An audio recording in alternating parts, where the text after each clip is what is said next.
podcast is part of the Pod Syndicate family. For more criminally compelling shows, articles, and conversations, head to wearepodsyndicate.com.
Hello, and welcome to episode 341 of Film Bastards. My name is Ian Loring, and as always, I am joined by Becky Foster. Hello, everyone. I'm Matt Foster. Hello, everybody. Hello, one and all. We hope you are all doing well. We hope you are all, washing your hands and all that shit. But just for the love of fucking Christ, don't go out unless you're having some exercise or going out to get some food or picking up a puppy or whatever, just just don't fucking go out don't be with a crowd. Do you see that shit about the police force that had to stop basically a dinner party? Yeah. That some people what the fuck was that? Yeah, 20 people round at a dinner party that somebody had. Ridiculous, isn't it? Yeah, there's this. It's it's one of those things once you get on board, and as soon as you realise that the more you stay in now, the less you have to stay in 3 months' time. Straight up. Right, in terms of 3 months' time, that's terrible. It's just it's one of those things. It's because we've been having walks, haven't we? Just one a day, but going out on a little walk just to get out a little bit. And part of it is because you take your dog for a walk, don't you? My dog. Yeah. And so we've been doing that. But you go quite regularly, don't you? Take the dog for a walk on a pretty similar route. And you've been saying there is loads more people out that wouldn't normally be out. Because when it's the one time you're allowed out for the day. It is, but it's tempting odd. To take advantage the amount of people that you're seeing out. It's kind of weird. Really you wonder if they'll still be doing it once we're told we're allowed to go out. Well, maybe it'll be habit forming and people take more exercise. Well, apparently it takes 2 weeks to form a habit. We're locked down for 6 months. Shh. Don't fucking say that. I mean, I tell you what. Sorry, guys. Sorry. No, go on. I'm an introvert, but man, if we are allowed out during the summer, apart from like the cinema and like watching a film in the evening, you're not going to catch me in my fucking house. Like, that's it. You know, the other day when was it Wednesday? We usually have Wednesdays off work anyway, don't we? And so Wednesday was just, we'd normally have that day off. Last Wednesday, it was warm, wasn't it? Yeah. It was really a warm day, and we were there going, we literally, if this was not lockdown, we'd be in a beer garden from about 4:00. Yeah. Having dinner at said place and then staying there till about 11:00 at night, which is probably really unhealthy and probably not very good in that. But we were very much like, shit. Was it Wednesday that we went to get groceries and thought, oh my God, let's buy a barbecue? Yeah, while we're here. Yeah. Did you buy a barbecue?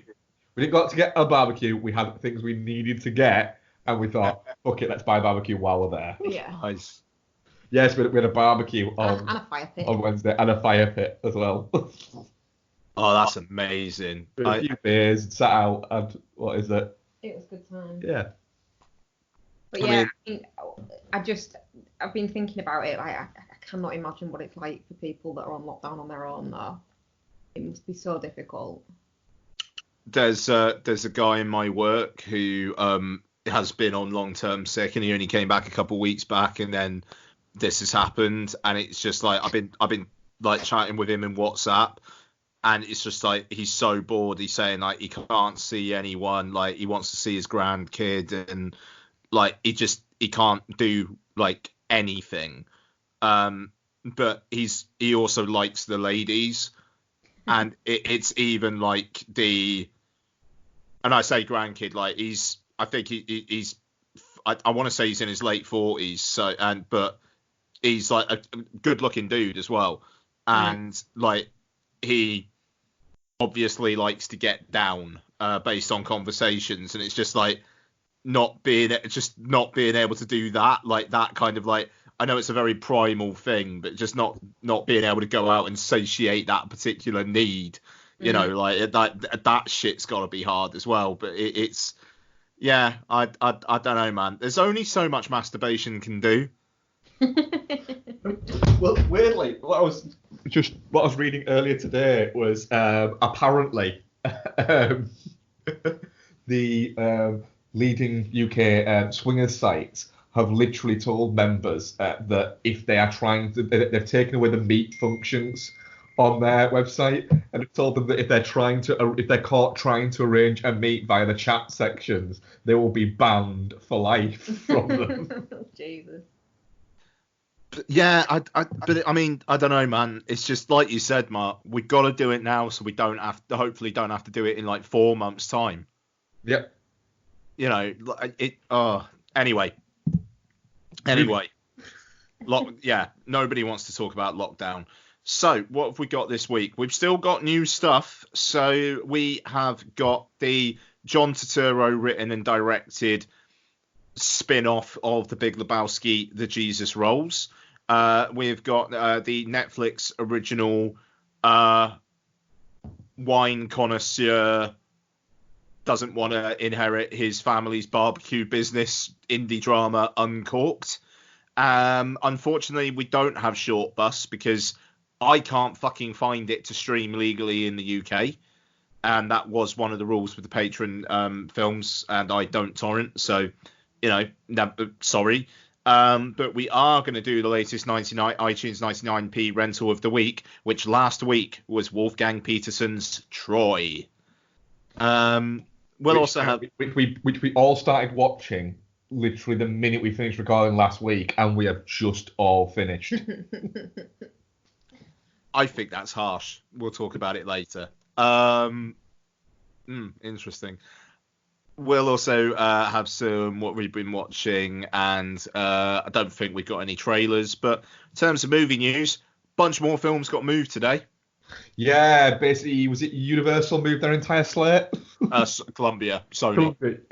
Moved their entire slate, so there's no everything. If it happens, if we make it to 2021 is going to be stacked. Yeah, I mean, this is this is the interesting thing, isn't it? It's like, how long is production going to be like curtailed for?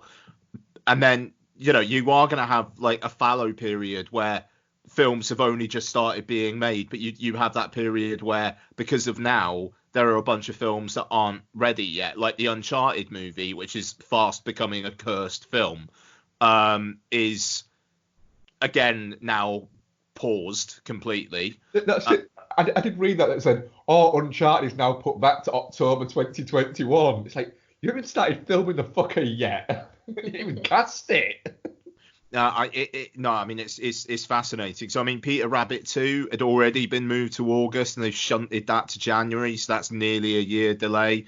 I mean, who gives a fuck about Peter Rabbit 2? I just thought that was interesting. Ghostbusters Afterlife is now opening in March. I believe Morbius is now opening in March. I think they're opening within 2 weeks of each other, which is... Yeah, 7th and 21st, I think it is, isn't it? It kind of... That feels weird to me. Like, that they're probably going for fairly similar audiences, no?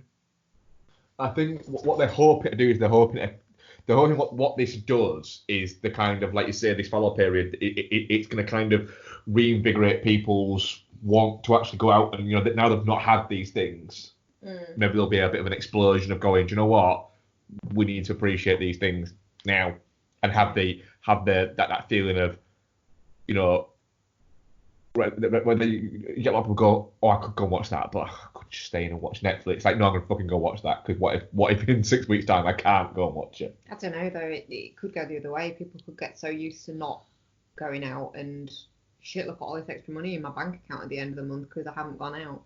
Yeah, but fuck those guys. No, I mean, it's fascinating now because you've got the next like big films that's still due to come out are Top Gun Maverick and Tenet. Which let's face it, they're not happening. I mean, It's a lie, isn't it? Yeah, that's the thing.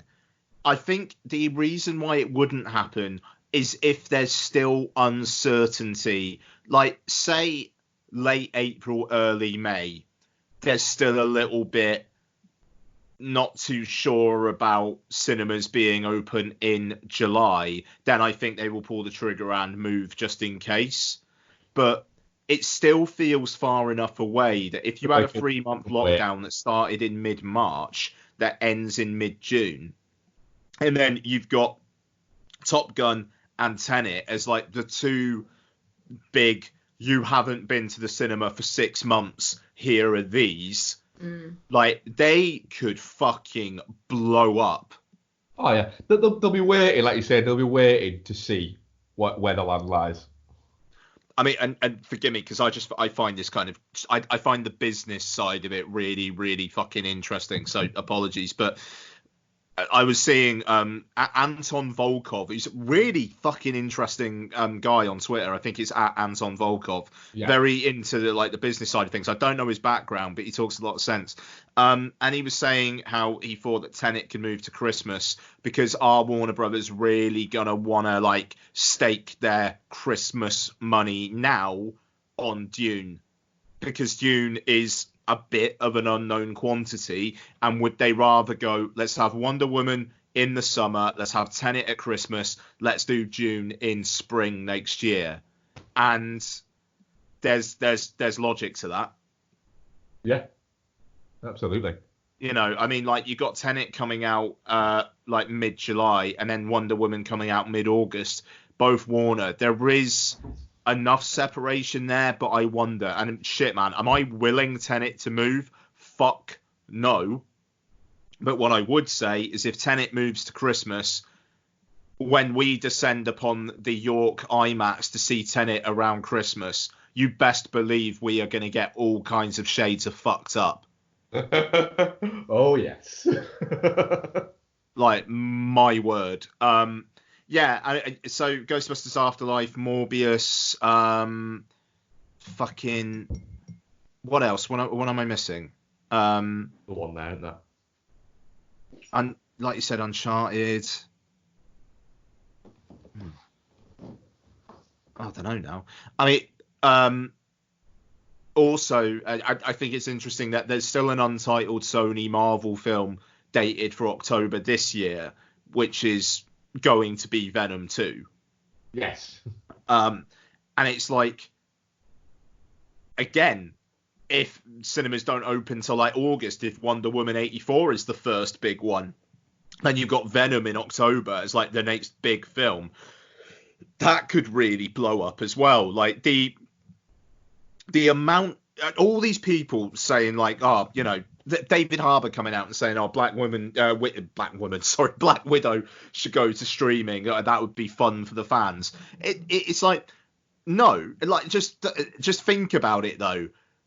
Whatever the first big movie or the first few big movies at the cinema are, they are probably, you know, gonna get another $100-200 million worldwide just because people want to go out to the fucking cinema and watch a film in an audience. Yeah, that's it. You'll have that release of people going out to go and see things. You'll have that initial thing where people will go, sit back and go, do you know what? All those things that we haven't been able to do, let's go and do now.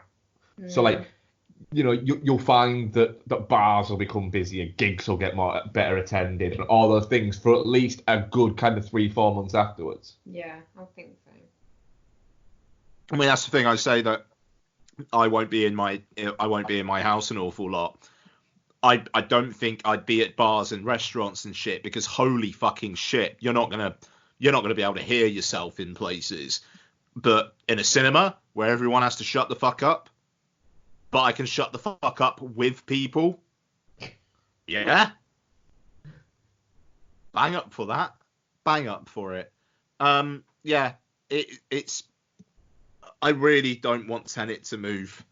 But at the same time, you know, if it means that, like, before December, we've got Mulan, No Time to Die, Black Widow, Top Gun Maverick, Wonder Woman 84, you know, in that, like, July to November, to December period, you know, it soothes it.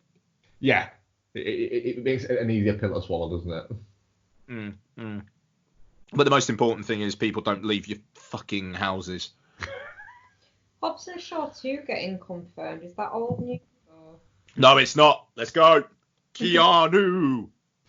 I mean, it seems like that was a little bit like well, didn't we already know this? It's not old news, but it is like, well, of course it's been, you know, yeah. Of course it's been green lit. I haven't seen the first one yet. Oh, no, you didn't quite see it, did you? No. Oh, fuck, yeah. Did you not? No, I didn't get to it. I can't remember why. Well, it's not like we ain't got fucking time. Is it on something? I don't know. I wouldn't be surprised if it's on Sky Cinema soon. It came out in August in the cinema last year, so it feels like it's probably coming down the road. It must be soon, yeah. I'll check now. Hobbs. Yeah, I mean, Aladdin's on Sky Cinema now, isn't it? And what was that? May? Yeah, Hobbs and Shaw, yeah, he's on Sky. Is it? Yeah. Oh, is it on now? I think so, yeah. Something now. You sure it's not on Sky? Like, pay for it? Is that what it's called? Sky like pay for it? Yeah. Fast and Furious, Hobbs and Shaw. There's a Fast and Furious Hobbs and Shaw special that's 24 minutes long. You looked at that, didn't you, Mark? It might be on pay. And I looked at Just Watch and it says it's there. Let's have a look. So, like, the latest premieres on there, Lion King's on there, and that was July.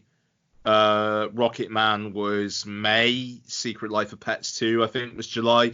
It will be within, like, the next, like, 6 to 8 weeks, for sure. Yeah. No, it Just Watch is showing the Hobbs and Shaw special as being available, as the film being available. Stupid. I didn't know that Drunk Parents was on Sky Cinema now. Yes. I might watch that. What's that? Alec Baldwin and Salma Hayek. They're Drunk Parents. I'm sold on that one. Yep, I'm fine with that. Say no more on that one. I'll tell you what. Next week, do you guys want to do like a catch-up review of Brightburn? We've never talked about Brightburn, have we? No, we didn't. Yeah, I can do that. Yeah. Yeah, it's on Sky Cinema. So Okay, let's yeah, give it a go. yeah, nice. All right. So there are no trailers because No. nothing exists anymore. Nothing exists. So let's move on to our first review. What should we Can you do? imagine trailers now, though, for something? Morbius coming! Shrug emoji. God, it is like that though, isn't it? But I mean, oh man, just like it is cool to just imagine that in a few months' time, hopefully, when the film industry starts ramping up again, the sheer wealth of trailer there is going to be. Yeah. Everything will get dropped. Oh, I can't wait. When was Candyman due out? June, I think that's already been pushed. Yeah. So it's been pushed back to, for the time being, it's been pushed back to Halloween. That kind of makes sense. I mean, Spiral was pushed as well. You imagine that's going to be around Halloween. I think Spiral's been pushed to the first week in November. What? Why? Oh, that's so weird. It's an odd one. I think it's because it's the weekend after Halloween. Yeah. All right. Fuck. Like, man, just the second half of this year is going to be stacked. I mean, a fucking Quiet Place Part 2, they'll put that out in October, won't they? It's set up September, October, I think, isn't it now? Sorry, 2 ticks. Ever so sorry. I'm just going to... Oh, no, I can't pause the recording. Hang on. Sorry about that. So...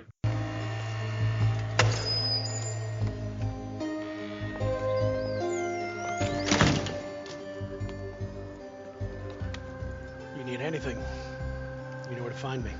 That's him. Jack Brisson? That's me. Your mother sent us. 767. Well, why didn't she come herself? She got out 2 months ago. Yeah, she went abroad. Where? Portugal. Where's Portugal? I mean, I haven't heard from her in 2 months. She couldn't write. What the f is she doing in Portugal? She split with a good friend of ours, a terrific guy. Yeah. He's an engineer. Agricultural. She said go and get Jack and take care of him, and she's very happy. She'll be back soon. Who's this agricultural guy? Don't worry about it. He's a good guy. If he's so good, why isn't he here? He's got a record. How many busts? 1 served, 2 suspended. Not bad. Is that your car? Plymouth Fury? 3rd generation. Swedish police used to use that. And they never die. Check it out, man. Yeah. Vintage, man. Right, the Jesus Rolls. I kind of just need to talk about the Jesus Rolls. Written and directed by John Turturro, starring John Turturro, Bobby Cannavale, Andre Tautou. As the trailer says, Academy Award winner Christopher Walken for maybe 30 seconds. John Hamm is there. That's nice, I suppose. Fucking Pete Davidson. It's Susan Sarandon is in there. JB Smoove is fun for a minute. What, like, yeah, it's a cast. So this is the spin-off to The Big Lebowski. Crucially, the Coen Brothers gave their permission for the character to be used, and that was the end of their involvement. But it's also a remake of a French film called Going Places, which I did not know until after I watched the film and saw it was based on something in the credits and went, what the fuck? So Based on a book that's name translates as The Testicles. Fuck's sake, yeah, okay, that's about right, doesn't it? So it was the Going Places was based on the book. Yeah. And then the Jesus Rolls is saying it's based on the book, not the film. It does say that it's based on the book, but it's everything else says it's a remake of the film. Yeah. Like the plot sounds exactly the same, But almost. the writer of the book also directed Going Places, so Yeah, it's based on that work. Yeah, that work. Okay, all right, fair enough. So story is the Jesus is released from prison and unites with his friend Petey. They're kind of going around like stealing shit, generally being a bit cheeky and breaking the law. They steal the car of a hairdresser played by John Hamm. Their hairdresser kind of like threatens to basically kill them, but then his employee, I suppose, played by Audrey Tautou, recognizes Jesus and runs off with Jesus and Petey. They kind of go on misadventures, and there's a fair bit of talking about sex and sex. Yeah, the Jesus Rolls just kind of appeared on streaming platforms last week. I think it was supposed to have a limited theatrical, but obviously Corona's gonna Corona. Becky. I'm absolutely not going first on this one. I still don't really know what I think of it. Yeah, fair enough. Mark. Well, we said earlier, that a basic working knowledge of the character. So I think if you've seen The Big Lebowski and you are aware of the character, then that will, I think, give a little bit of context to the character. If you are a big fan of The Big Lebowski, it maybe might throw you a little bit in the sense that this has nothing to do with anything established in The Big Lebowski. It is apart from the fact that he bowls. It's a vehicle for this character, which I think actually is really quite interesting. An interesting way to do it. It has a few sort of quite fun nods to The Big Lebowski, but is very much a separate entity. If you're familiar in any way with any of John Turturro's other written and directed pieces, he does have quite a chaotic style to the way that he makes movies, and they're often quite ensemble pieces, and they're often feel more like a collection of vignettes running through with a few central characters that connect those vignettes, which it is very similar to that. It's a set of things that happen that follow a similar theme. For instance, Romance and Cigarettes is a musical that follows around a central sort of set of characters, and it bounces around everyone has their own little bit. This is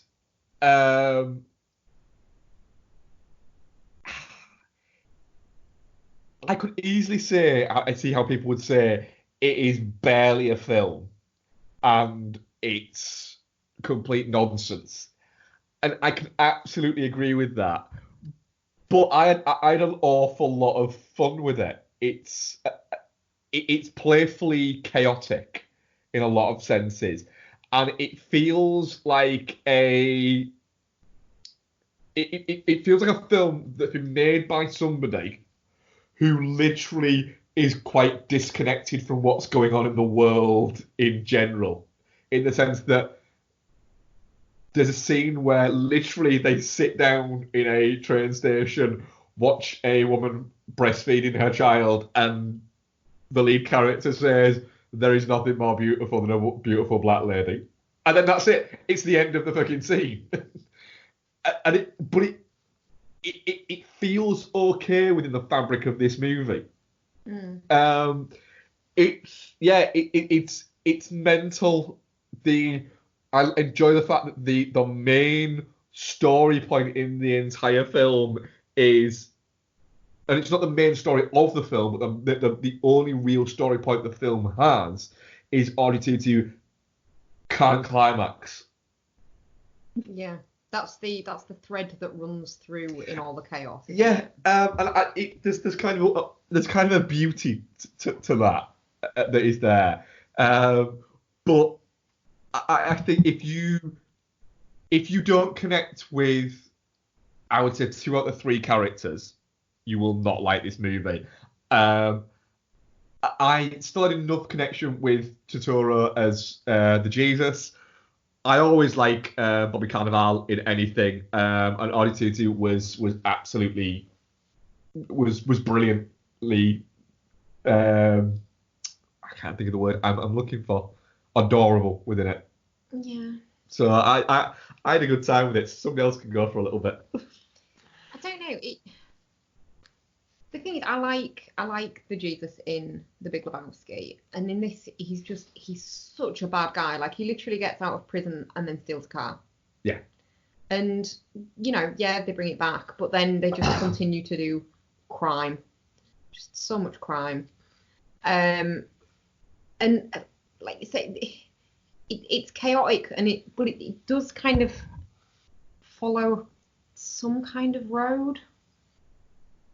And then obviously the car comes back at the end with the axle. I don't know. It's just, I think It's Barely a Film is probably where I would land on it. The Susan Sarandon bit, didn't like that. Wanted her to steal all their shit and they just leave them there. Instead, she went off and shot herself. But it's also got JB Smoove looking in a mirror going, "You look good." Yeah, I like the way Tattoo kind of like convinces him actually, like, it's a good look for you. It did make me laugh at the whole kind of thing of let us do this and she'll give you a great haircut, and then what does she do? She just fucking cuts all his hair off. It's Barely a Film kind of does sum it up. But there are moments of interest there. There are, all the way through, there is stuff that grabs your attention. And there's there's merit in that. Not all of it, I think, good attention. I mean, I agree, Becky. The whole Susan Sarandon bit of, like, essentially she's a really sad woman who just needs to get fucked 3 ways from Sunday, and then can kill herself. Like, what? Pete Davidson's a son, so maybe she's got valid reasoning. Yeah, I mean, even though I did kind of like the Pete Davidson thread. Like, I like when that guy just kind of like stretches into, I am the skeeziest motherfucking looking guy on earth, and I'm gonna try and be normal, but I can't be. Like, there's a vibe there. He is, a little bit like Vincent D'Onofrio in Men in Black. Yeah. You're talking about sugar water or something. Yeah, it's But I believe, do you know what? I believe that Pete Davidson is a magical fuck machine who can make Audrey Tattoo come for the first time in her life.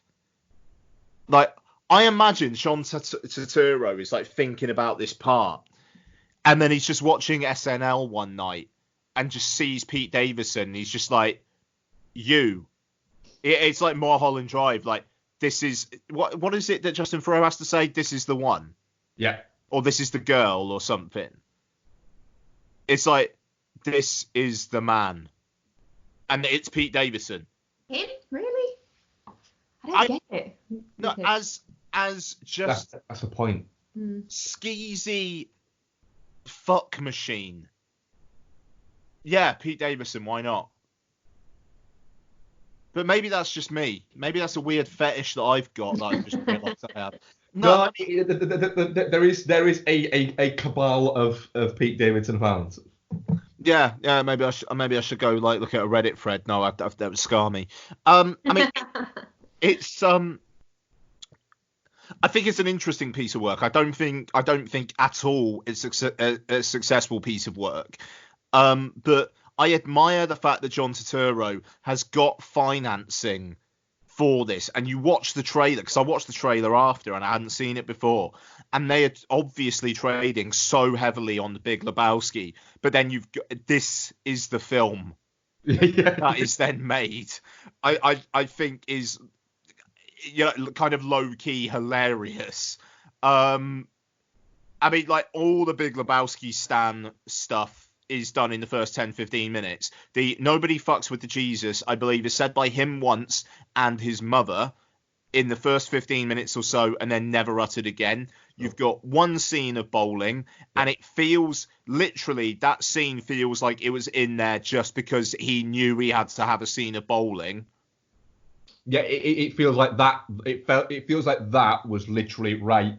We're gonna do this scene where he's in there as a little dance with the what is it? And it feels like that was the pitch to get the film made, and then everything else was just around it. It was almost like they shot that scene first, so that when the producers were a little bit skittish in the first day or two, they could just see there's bowling. There's him licking the bowling ball. No, we're fine.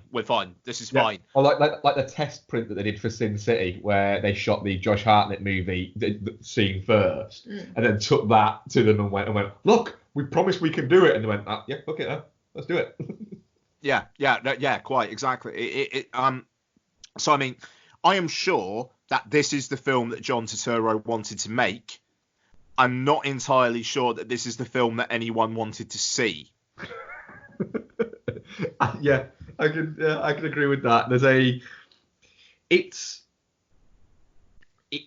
I think the fact that John Turturro is so well liked in the industry means that he's one of those that he literally can go, oh, I'm making this movie, and he can pull in all his mates. So Bobby Cannavale is his mate. Bobby, will you do this? Yeah, why not? Susan Sarandon is his mate. Susan got his part, and it's going to be perfect for you. Yeah, I'll do it. And then, you know, he can pull in, you know, Christopher Walken. Literally will have been there for like a day, and it feels like that it was shot in a van that had the set in it that they drove to wherever Christopher Walken was that day, shot that scene, and fucking went off again. But yeah, I just there was something about it that I quite liked. It's got a vibe. It's got a mood. It's got this fucking hangout, kind of chill with the Jesus rolls. He rolls. It's got big dick energy. It does. It does have big dick energy. You're right. It feels weirdly like a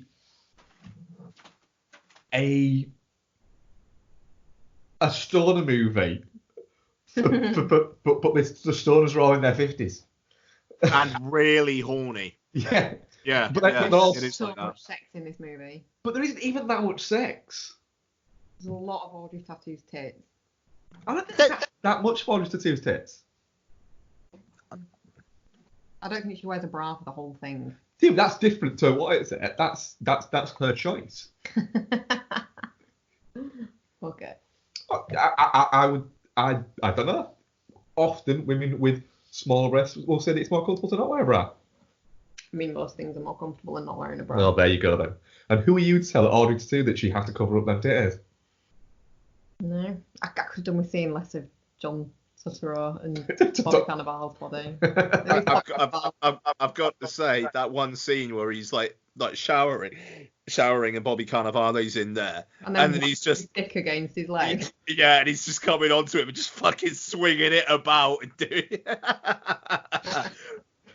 It's like I don't know. I like that pure like ego kind of thing that John Turturro has here, and in those moments where he cares about somebody else, it kind of makes him feel a bit richer. Like when he's saying to Audrey Tattoo towards the end, like, you need to go, we're wanted for murder, you'd be implicated, you need, at least there's that kind of realization that for those who are good to him, he's not an arsehole. He's not an unrepentant arsehole. He just gives zero fucks about the people he doesn't care about. Yeah, and like how he is with Susan Sarandon's character as well. Yeah, no, exactly. It's that's the thing. It's like I do think it's definitely shit because it's barely a film, but there is stuff there where you could see what he was going for, and it's almost like if it wasn't connected to the Big Lebowski and he was, I don't know, he was making something that was pure, maybe it would have been a better film, but then again, it wouldn't have been made. Yeah, that's it. It does seem like he's maybe had an idea about he's been saying for years that he'd like to make a Jesus Quintana film. Yeah. Since, for getting on, 20 years now.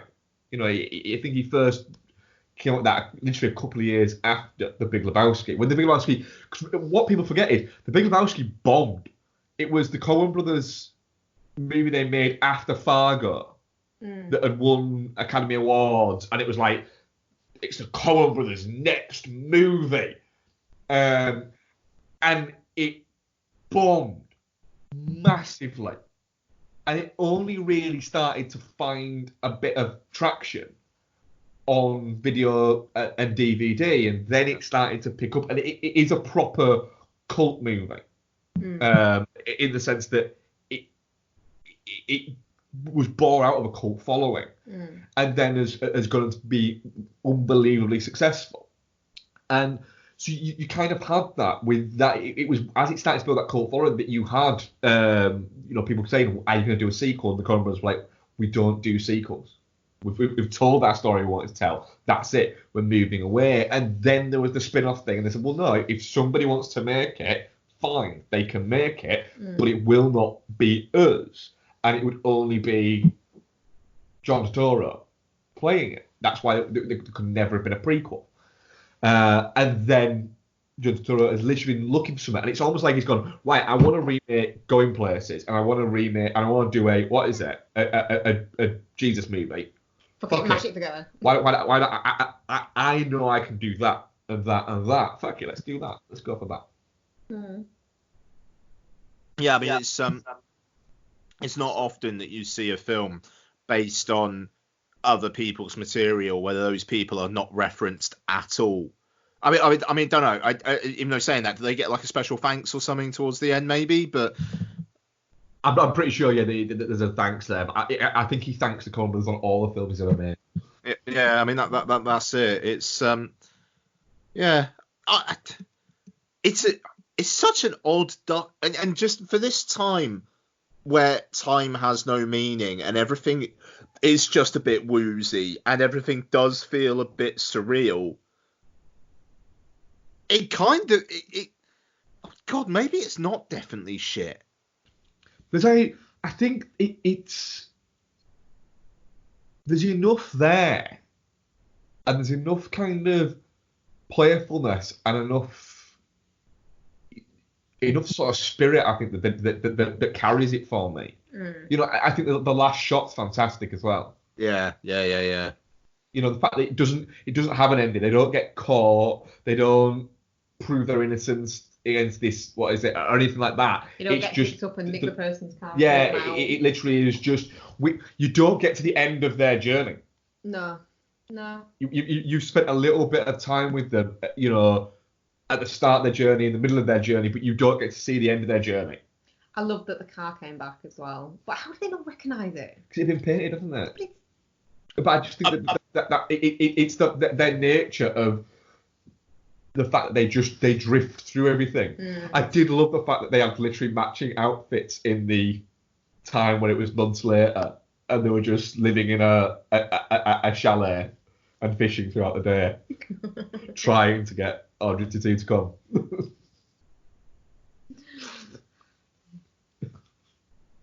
Yeah,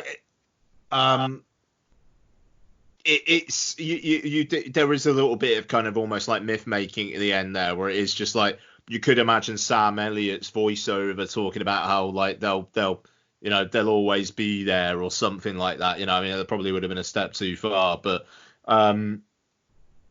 Fuck, man. I think I talked myself into a touching cloth. Yeah, it's touching cloth for me. It's not. It's like you say, it's barely a movie, but there's enough redeeming sort of points in it, like how he is with certain characters. Certain little scenes flash out, like when he's having the conversation with John Hamm when they take the car back. That bit's fucking hilarious, and then Bobby Cannavale runs away and gets shot in the fucking in the balls. Well, just an inch away from his balls or something, isn't it? So yeah, there's enough in there for it to not be shit for me.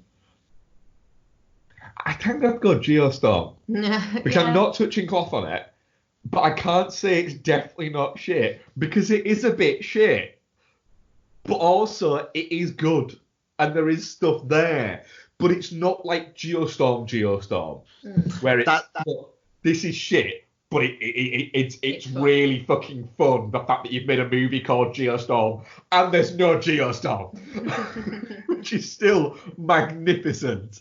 Do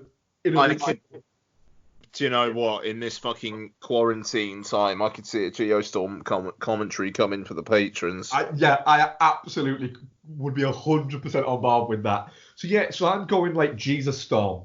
Jesus Storm. It's Jesus Storm. Okay. I can't agree that isn't going to go like Fallout or Geostorm, that is literally just for this movie. Because I think that it rolls. But we maybe shouldn't be watching all the places that it rolls to. Jesus Storm. There you go. A one-off rating. Fair enough. Very good. Okay, I'll tell you what. Let's do some.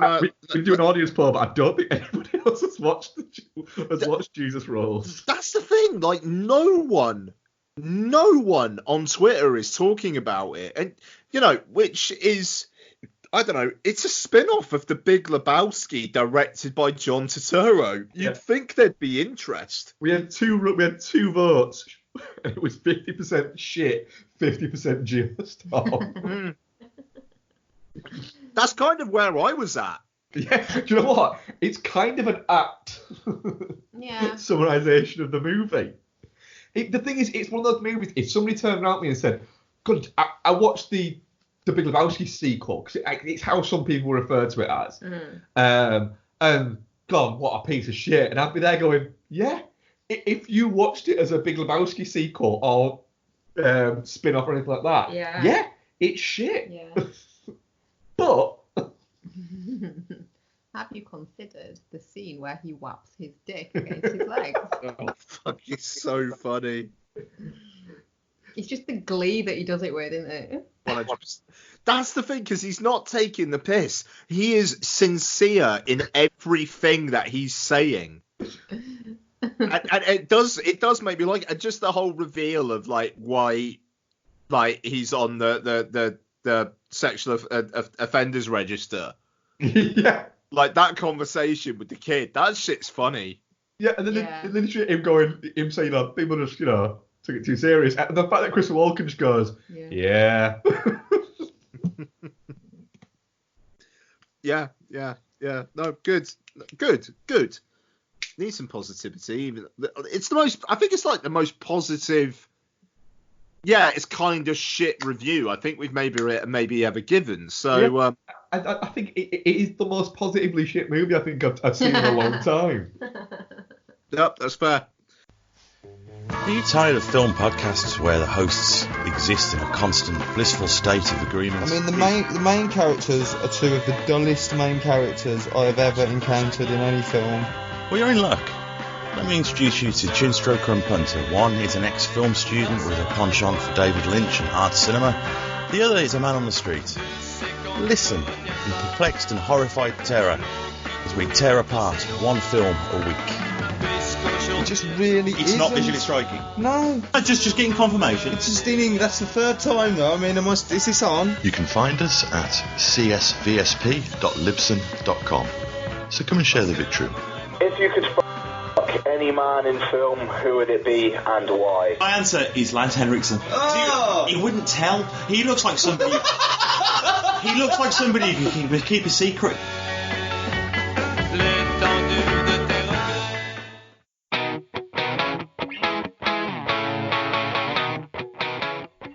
Have you ever wondered what so-called family films will scar your kids forever? Putting 4 and 5-year-olds in front of this movie, it's like, if they didn't know what death was before this, they're going to know it after it. They're going to know it after it, and they're going to be freaking terrified. And they're going to be questioning you. Yeah. Or do you have the slight suspicion that your loved one has a cold, dead heart? Yeah, the Dark Knight has got like all the orphans, and like, oh no, we're going to die. They did not build up those orphans at all. In my head, it's like, kill them. Then look no further. The His Film Her Movie podcast is the show for you.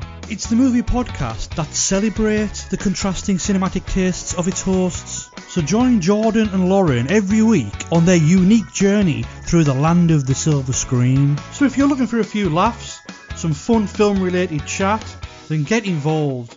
You can find us on Apple Podcasts, Spotify, Stitcher, or wherever you get your podcasts. Right, okay, so let's do your what we've been watching, guys. What do you have for us? Do you want to do your ones that you watched solo first? I don't think I watched anything solo, did I? No, I didn't. Pansy. Fuck you. Hang on, what have I watched? Oh, no, because I watched Uncorked. You didn't watch Uncorked because you have to work. Yes, I did. But that's a main review, so. Yeah. Can I continue? At your will. So I decided that it would be a really fantastic idea to watch Stephen King's miniseries The Stand. Does that count? It's a miniseries. I watched it as a film. It's a movie. Yeah. I don't think I want to hear about this. I've seen The Stand. It's not. Fuck it. Fair play. It's not the time, is it?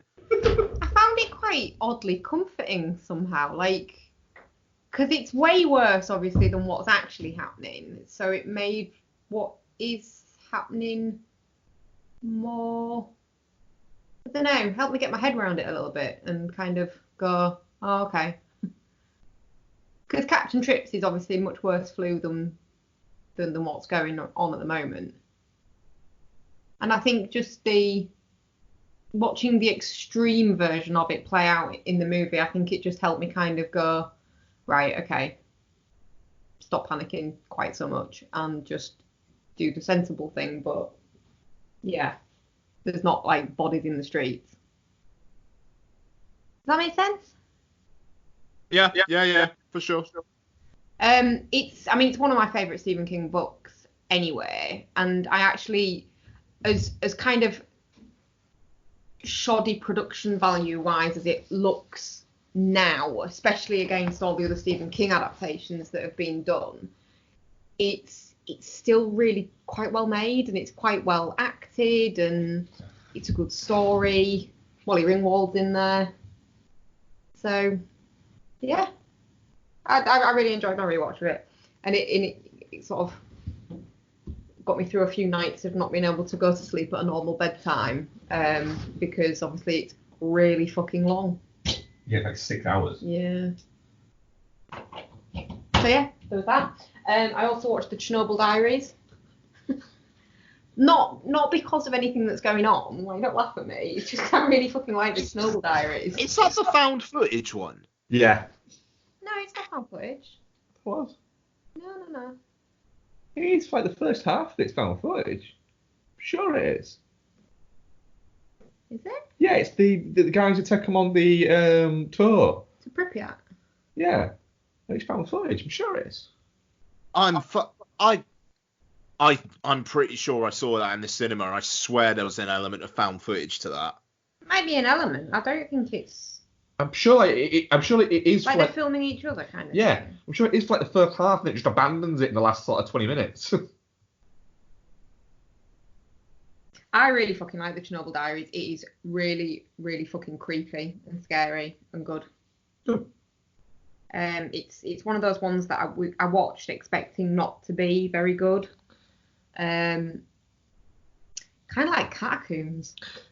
I mean, Catacombs isn't very good. I really like Catacombs. But it's not very good. What was that? Was it As Above, So Below? As Above, So Below was all right, mind. As Above, So Below is one of the oddities of modern horror movies, in that the first half is an absolute piece of shit, and then the second half is brilliant. Yeah, It's one of his Bell's favourite movies is As Above, So Below. I'm surprised, mate. But usually with most horrors, the build-up's brilliant and the payoff's terrible. Yeah. But As Above, So Below, the build-up is just crap and the payoff is fantastic.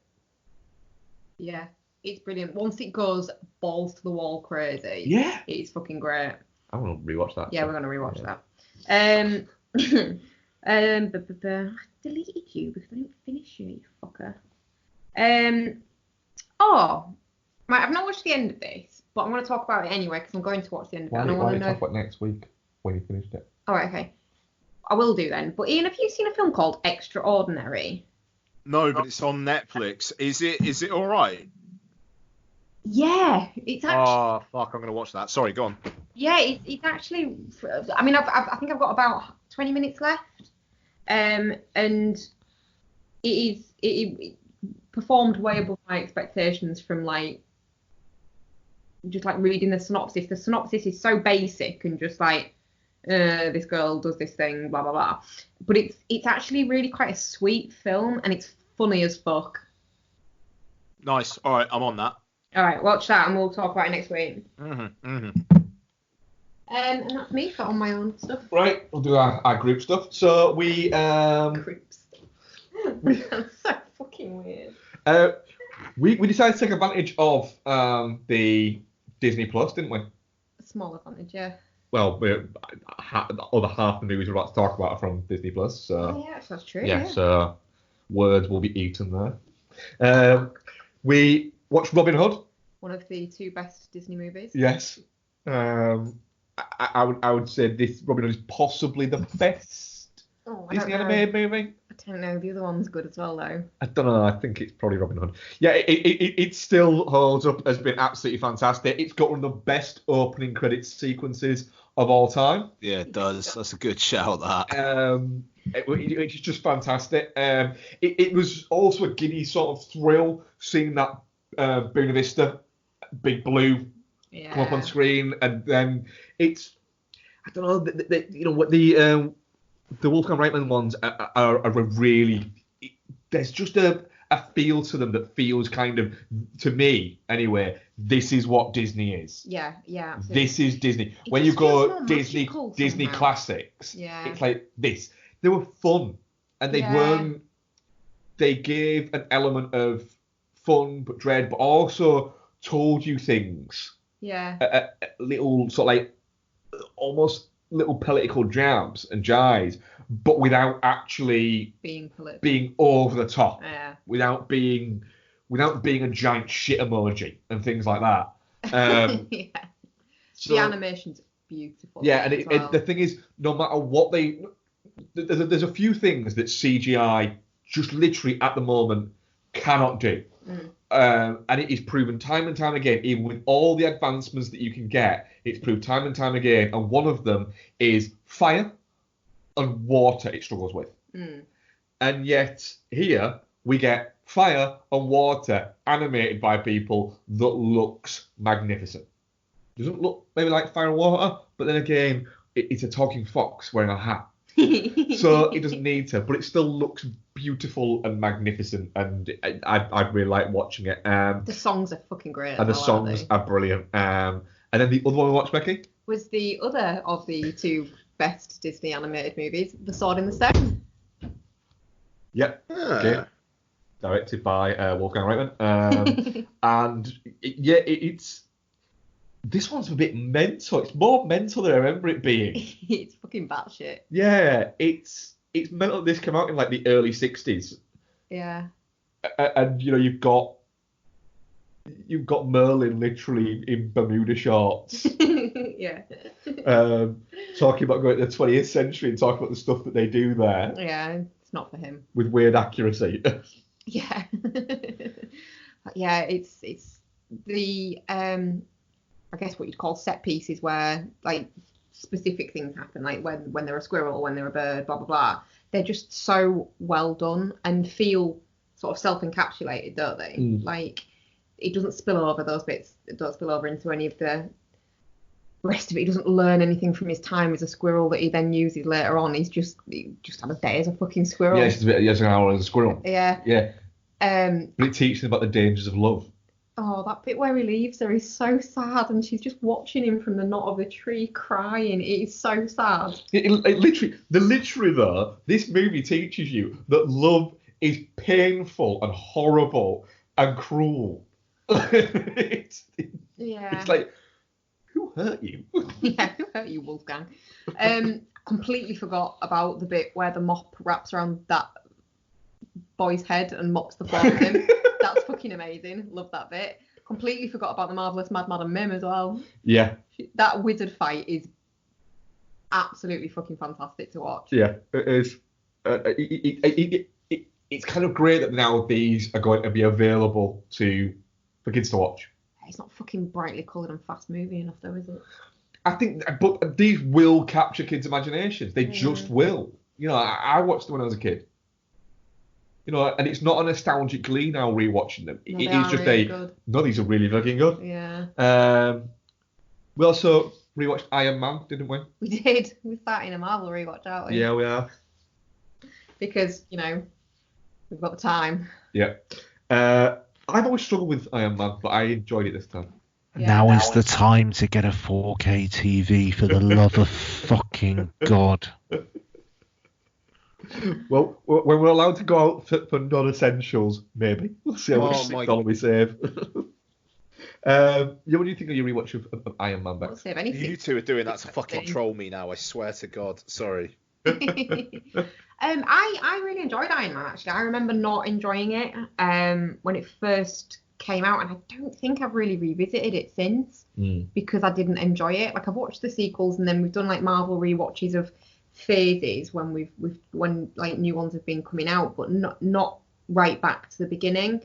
And I remember him being a real arrogant twat all the way through it, and he's not as much as I remember. And we did point out, didn't we, that maybe that's because I've lived with you for longer than I had when it came out in 2008, and you know, maybe I've just had more time to kind of get used to arrogant twats.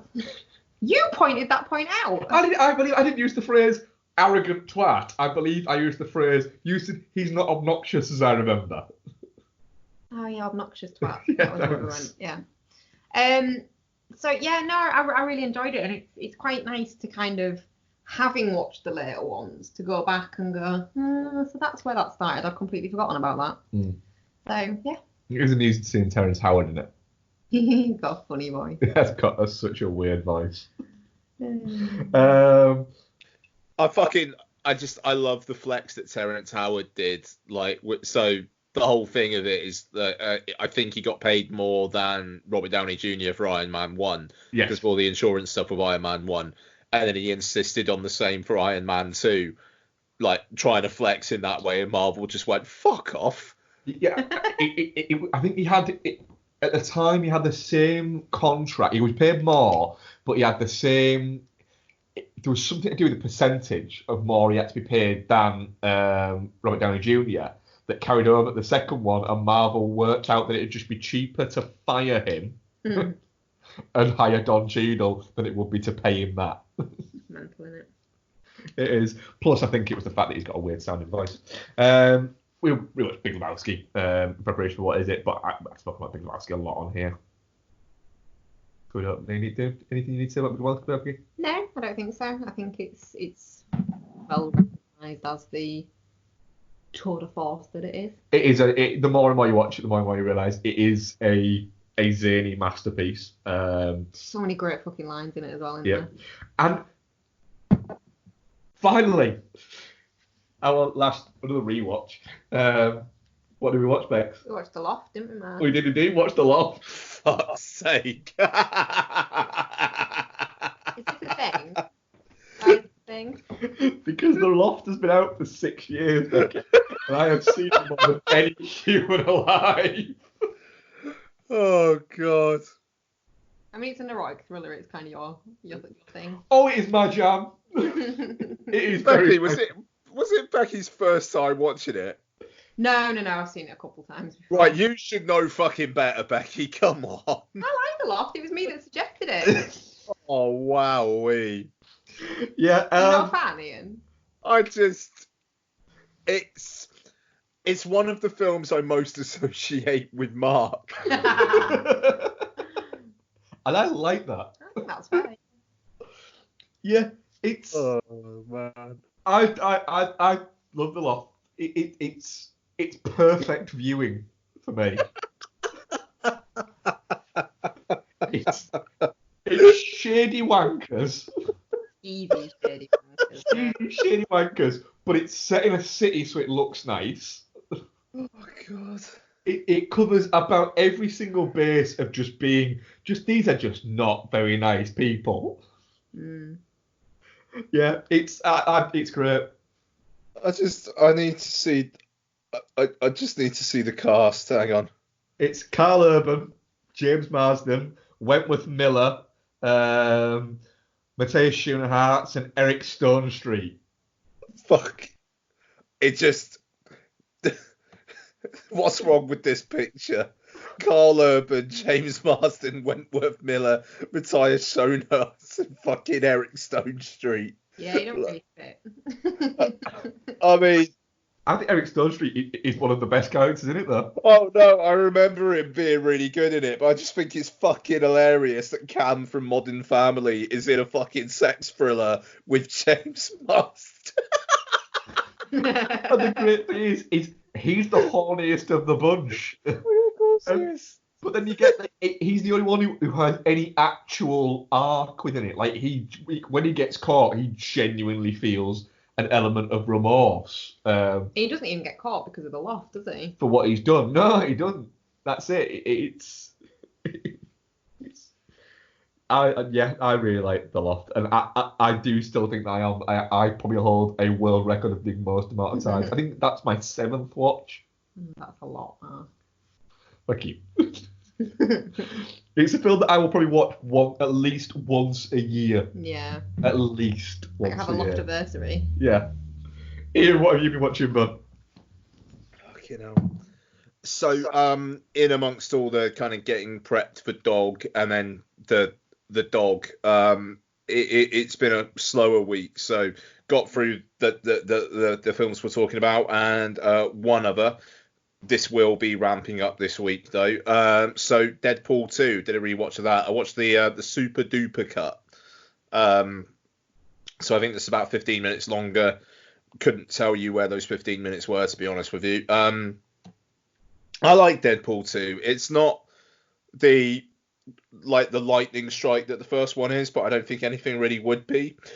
And I'm kind of intrigued to see where they go now, but at the same time, I don't know. Are they really going to be able to do it a third time? And now with it being owned by Disney, yeah, like that's the interesting thing. Is Disney have said that the next one is allowed to continue under its own course. That film, that Deadpool 3 cannot say Disney anywhere near it. Can you imagine the amount of piss taking they're going to do out of Disney in that movie as well? Well, that's the thing, and it's like, are they going to go too much that way? I really hope so. Yeah, all right, no, fair. I'm not entirely sure. I'm into that. I mean, I don't know. It's a film that both takes the piss, but with that fucking central plot point of him going to like the Netherworld and having to be told like the mystery thing that his a dead girlfriend like gives him about like you don't have the heart, and then him trying to figure that out. It's also trying to be a film that has got something to say about the power of family that's not like your blood family, and I don't know. I think it's good. I just don't think it's the scrappy what the fuck that the first one is. It knows it's successful and it's got that confidence, and I think it makes it a less interesting film because of that. But I still like it. But yeah, it's still funny enough it still carries itself easily enough. Yeah, no, absolutely. It's there's something missing from with the first one. It was like, here's a limited amount of money, do whatever the fuck you want. And then with this one, it was, here's a boatload of money, do what you want. And I think it's interesting that with the Tim Miller, Ryan Reynolds, kind of like the breakup there was because Tim Miller wanted to try and keep it scrappy. And Ryan Reynolds kind of wanted to go bigger with it, if my understanding is correct, if my memory is correct. And yeah, I don't know. And I mean, I feel for Tim Miller, because what did he do? Terminator Dark Fate, which, you know, you don't see him being the hot director for fucking anything now after that. But yeah, Deadpool 2, it's fine. It's good. That in itself is a bit disappointing. And that is me for what we have been watching. I've been watching a lot of Patrick Willems' YouTube videos. It's film related, so I'm going to do it. Patrick Willems, who is a kind of a YouTube video essayist, but he does really, really well produced, professional, like deep dives on certain topics. He does like one a week, and I really enjoy his output. I will also say that I've been getting a little bit obsessed with. I've spoken about this podcast in brief previously, but the Blank Check podcast, they have a March Madness thing. So first off, their Patreon, they make $26,000 a month from their Patreon. Fucking hell. Well done them. I mean, like, to be like, they've got a massive listenership and whatnot. And do you know what? I contribute, I think it's $5 a month for their basic level, and I do that because I enjoy their content. Good for them. And through the 5 years of podcasts they've been doing, you'd never, like, they haven't changed. They are still the same people, despite the fact that they are now earning, like, they can now earn a comfortable living from doing this podcast.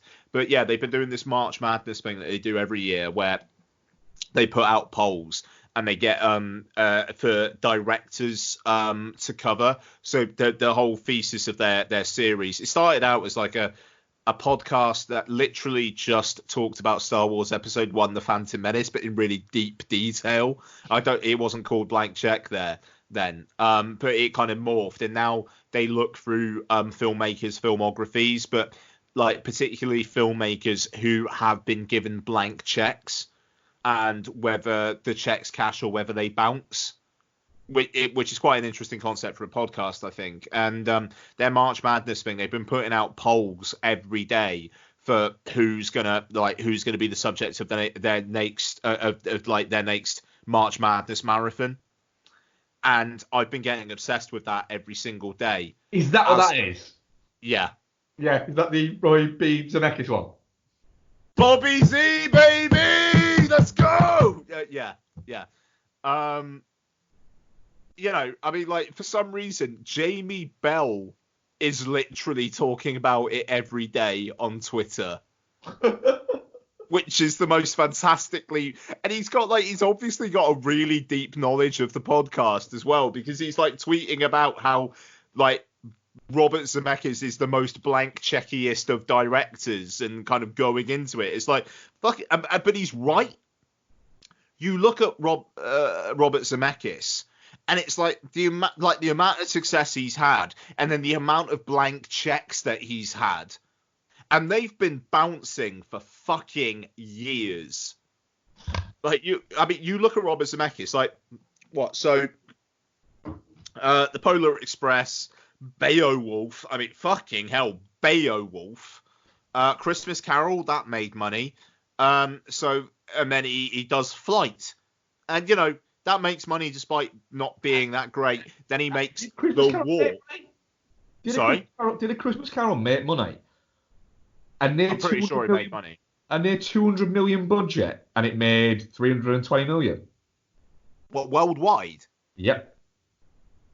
Well, I take that back. That was a fucking huge bounce. Sorry. Yep. Whereas Flight made a shitload of money. Yeah. So that's the thing. Flight makes money. So what does he do with that? He makes The Walk, which is an embarrassing film for a lot of people, I think.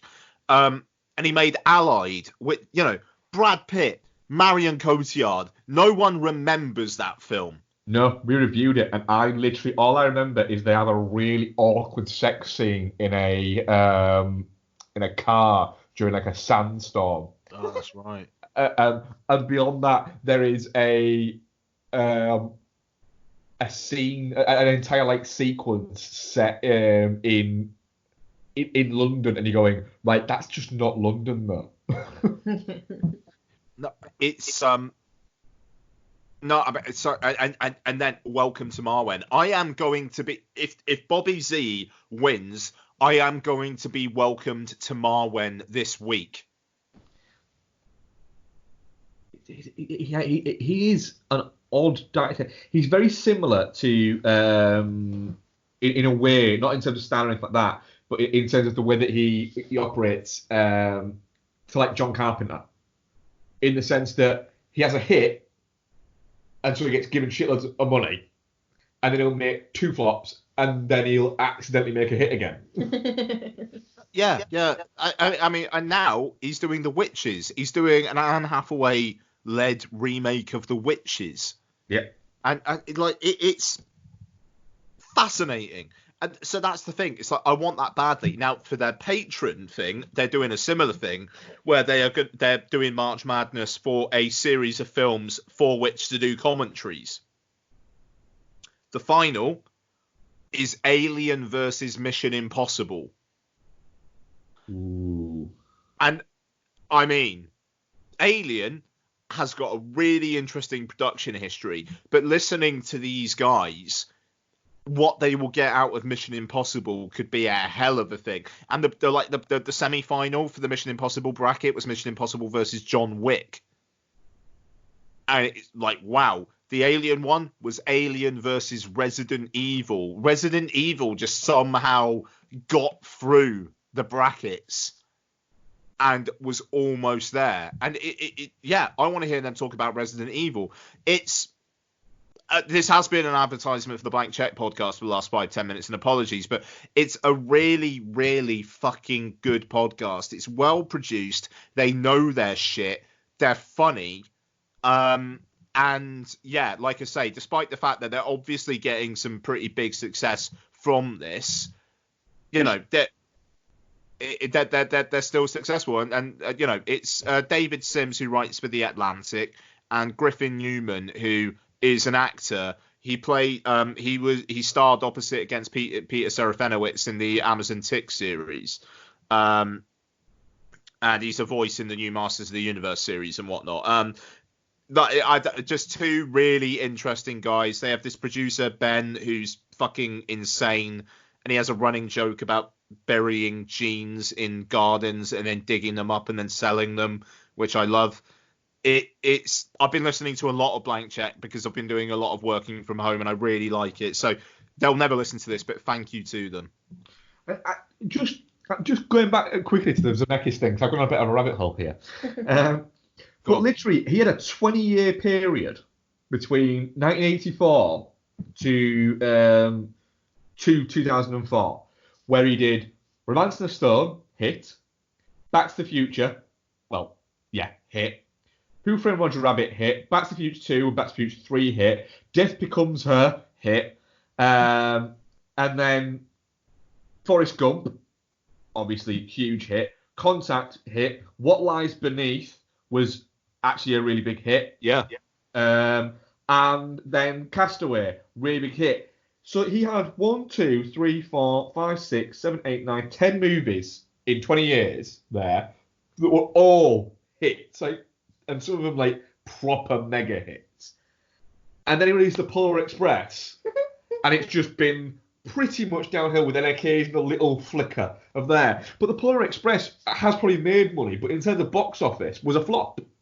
But Polar Express is like weirdly huge at Christmas. It gets re-released a lot. It's on like TV a shitload.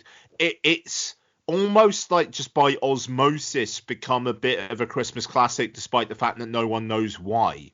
That's it. And the mental It thing looks is, terrifying as well. Yeah, it does. Like over $160 million, and in all of its releases, and it's been released a lot for a movie that's not even 20 years old, and it's still only made just over $300 million. I watch that every year, but it's still, the look of it still terrifies me. But it's got like a ride and everything of it as well, isn't it? Really? Yeah, it's like a ride at, I don't know, Somewhere. Polar Expressland, wherever it is. Polar Expressland. I don't know, somewhere. Iceland. I mean, it's not Iceland. But yeah, that was that. So, let's talk about... Oh, next. Sorry, I was just asking Mark if he was done rabbit I'm hole. done rabbit holing now, yeah. No, I know. I mean, he's fucking fascinating, and like they literally just this week started a series on George Miller, and again, really, really fucking like interesting episode. Can't recommend that fucking podcast enough. It's really, really filled out some days while working. Hey, you ever regret it? Regret what? Leaving college, taking over a stand? Not really. I mean, sometimes I wonder what it would have been like to have been a teacher.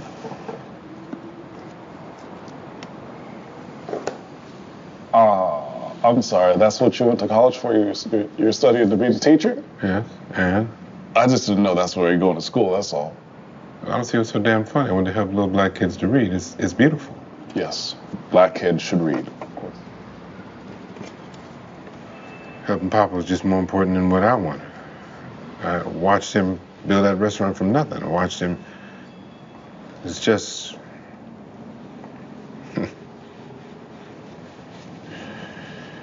You have that screwdriver. Flathead? Yeah.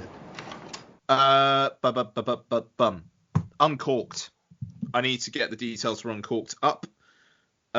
So I want to say it's directed by Prentice Penny. It is indeed.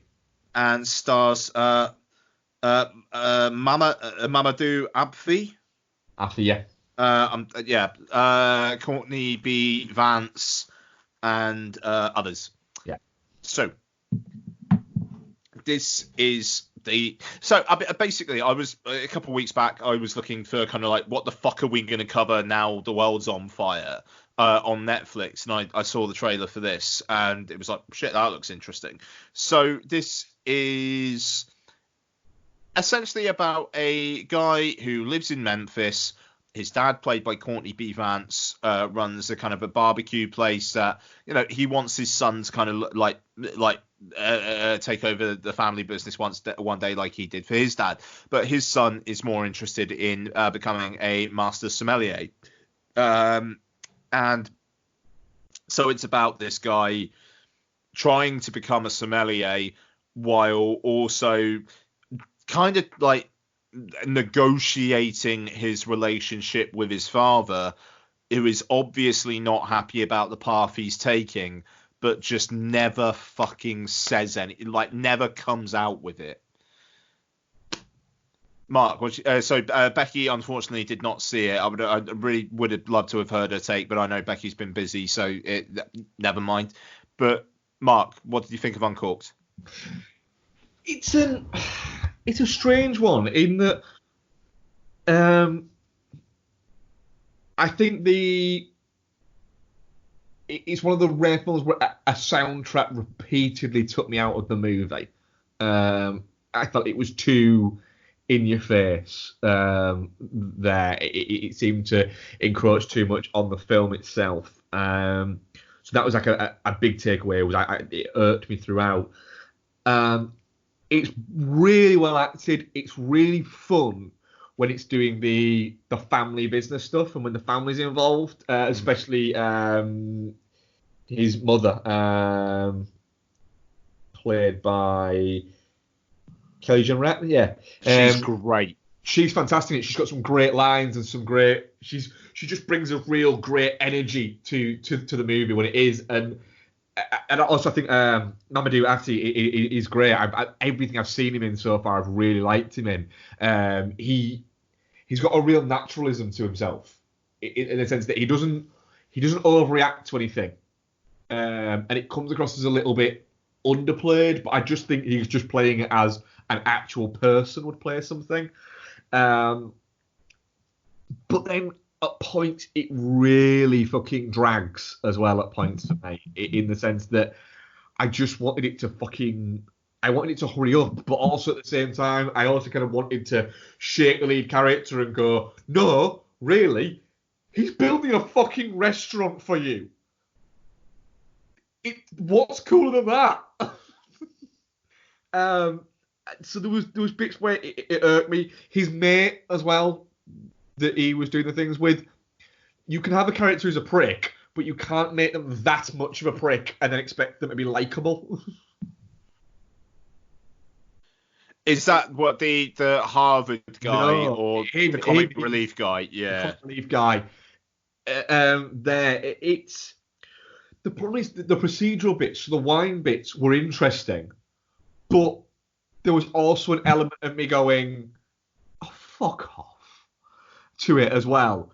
Whereas I think part of it was I was going, do you know what? You're focusing an awful lot on the difficulties of being a sommelier and the nuances of all the wine and everything like that.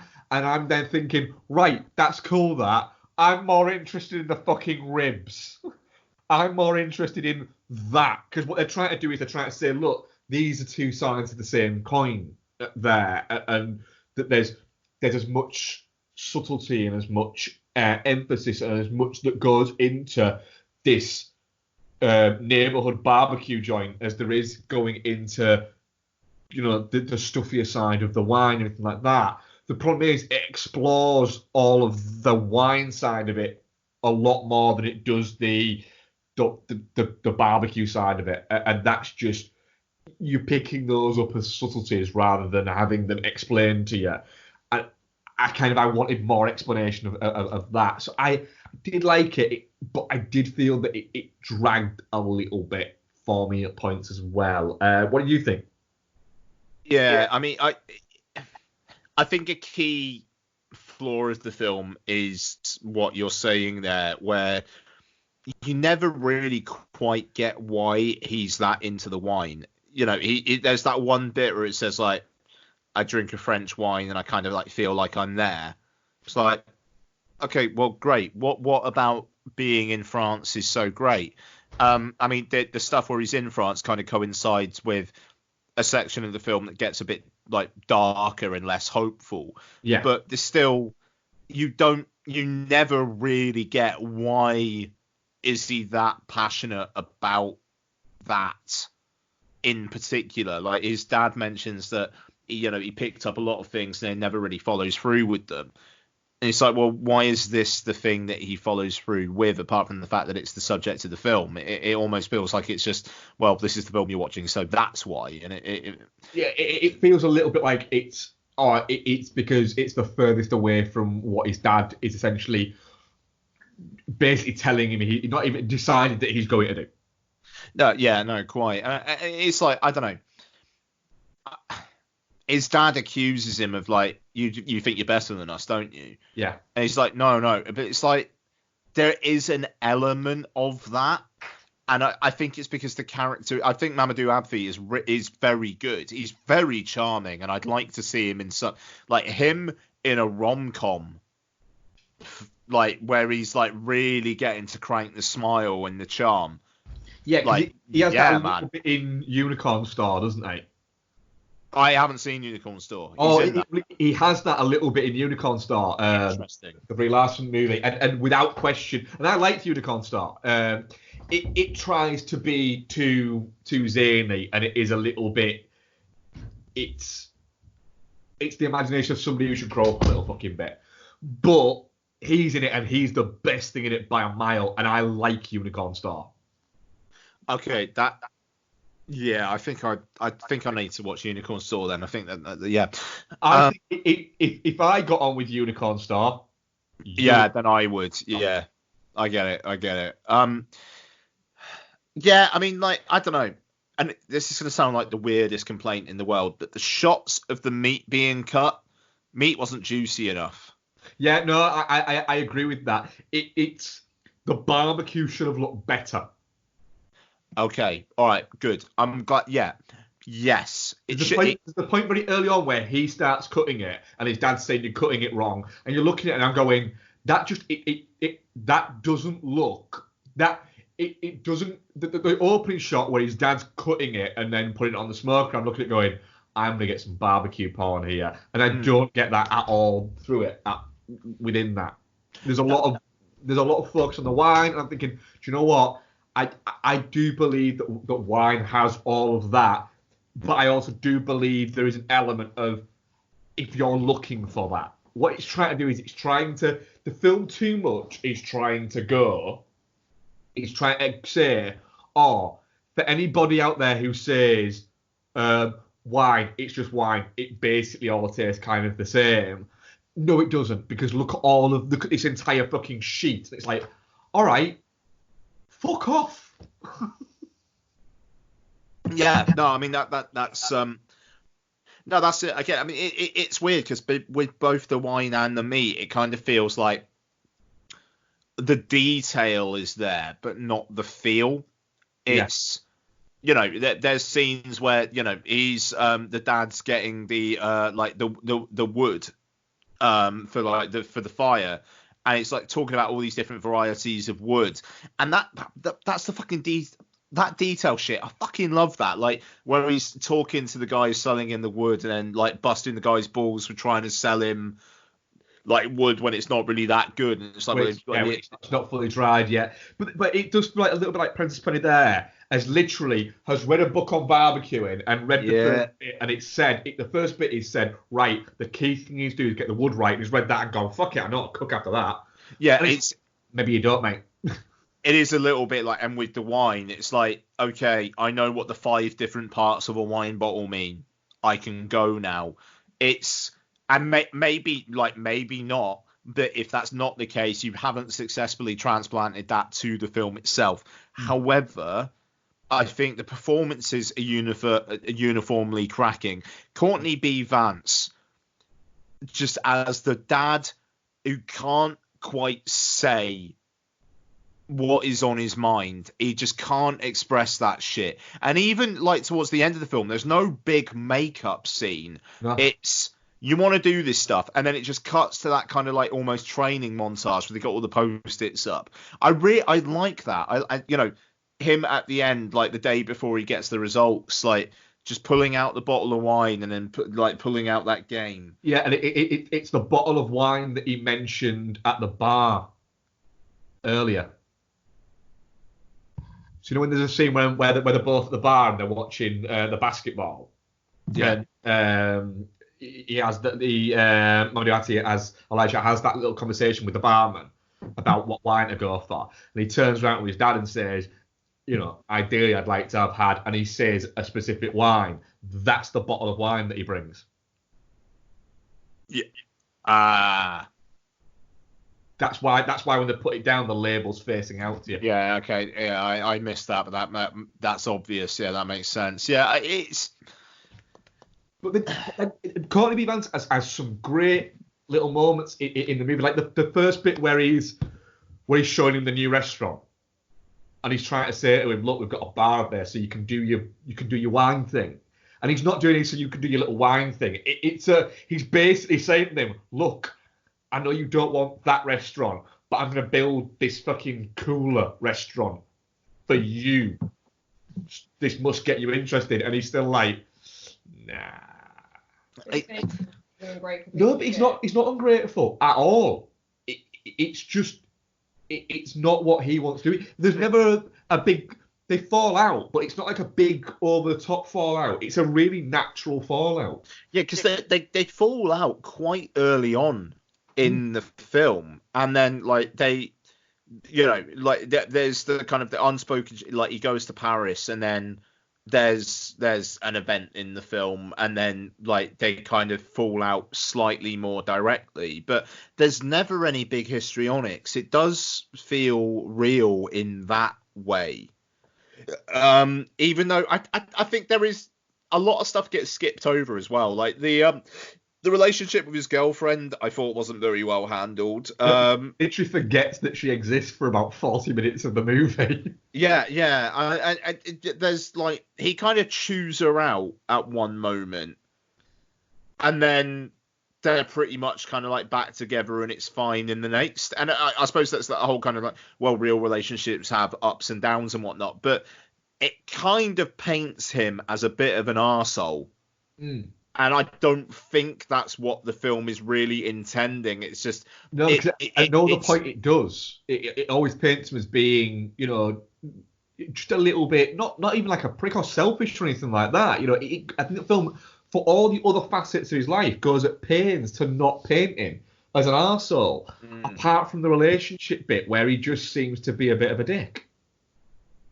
Yeah, it's a film that doesn't quite connect the dots. The dots are there, but it doesn't quite connect them. Like the comic relief character, it just kind of pops up.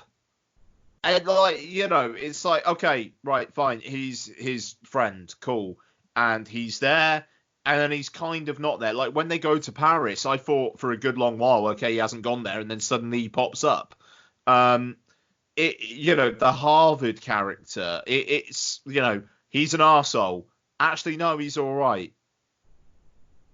Okay, what? Really? It's a film that's, what, like an hour 50 long? And it feels like it either needed to be 90 minutes and you just like cut characters out of the screenplay, or you have a more fully formed film that is brave enough to be 2.25 hours long. Yeah, this film should have either been 92 minutes or 132 minutes. Yeah. It's not shit in the slightest. It's definitely shit. There's more than enough quality there, but it feels like if there was just a bit more there, it wouldn't be random film that I saw trailer for in coming soon section of Netflix. Yeah, it just doesn't spark enough. Does it not spark joy, man? It does not spark joy, no. But it's, I don't know, in all the content that Netflix has, I think it, and especially in this time, I think it is still worth highlighting as something which is a decent watch. Yeah, it's like I say, it's definitely not shit. And I think that you could get a lot. There were people who really connect with it and get a lot out of it. I would say so. So if you've hovered over it, or you ever hover over it, then I'd say give it a click. Yeah, absolutely. So that is Uncorked. Definitely not shit. Well, did we have a poll for that? We did have a poll for that, and it came out. I'll just find it now.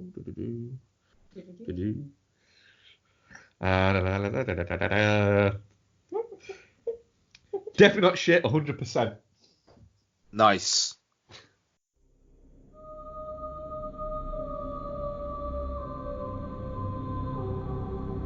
Nearly 3,000 years ago, the passion for one woman ignited the greatest battle ever fought, for love. I want her back. Will you go to war with me, brother? We're sending the largest fleet that ever sailed. We need the greatest warrior. Achilles can't be controlled. Be careful, King of Kings.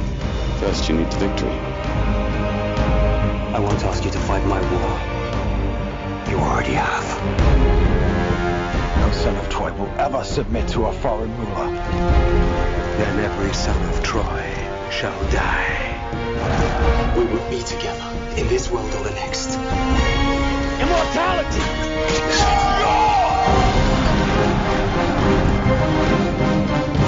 Before my time is done, I will look down on your corpse and smile. Watch out!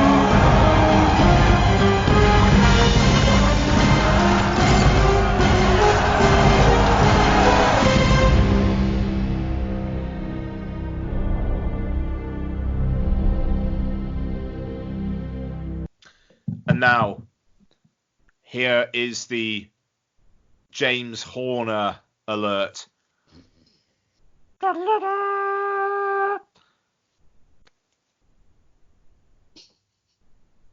Anyone notice how James Horner does that a lot? And as soon as that happened in Troy, it was like, this film's scored by James Horner, isn't it? It is.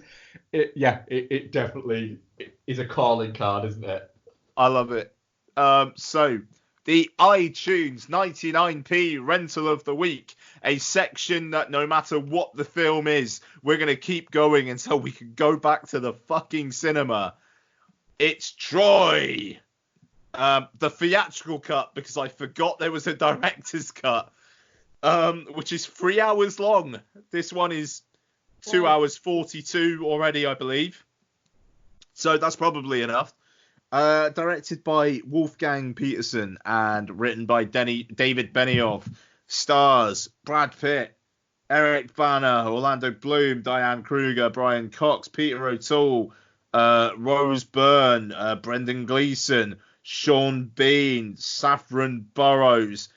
Garrett fucking Hedlund is Brad Pitt's little cousin. What the fuck? Wow. What a film. No, the director's cut is 3 hours 16 minutes long. Jesus Christ.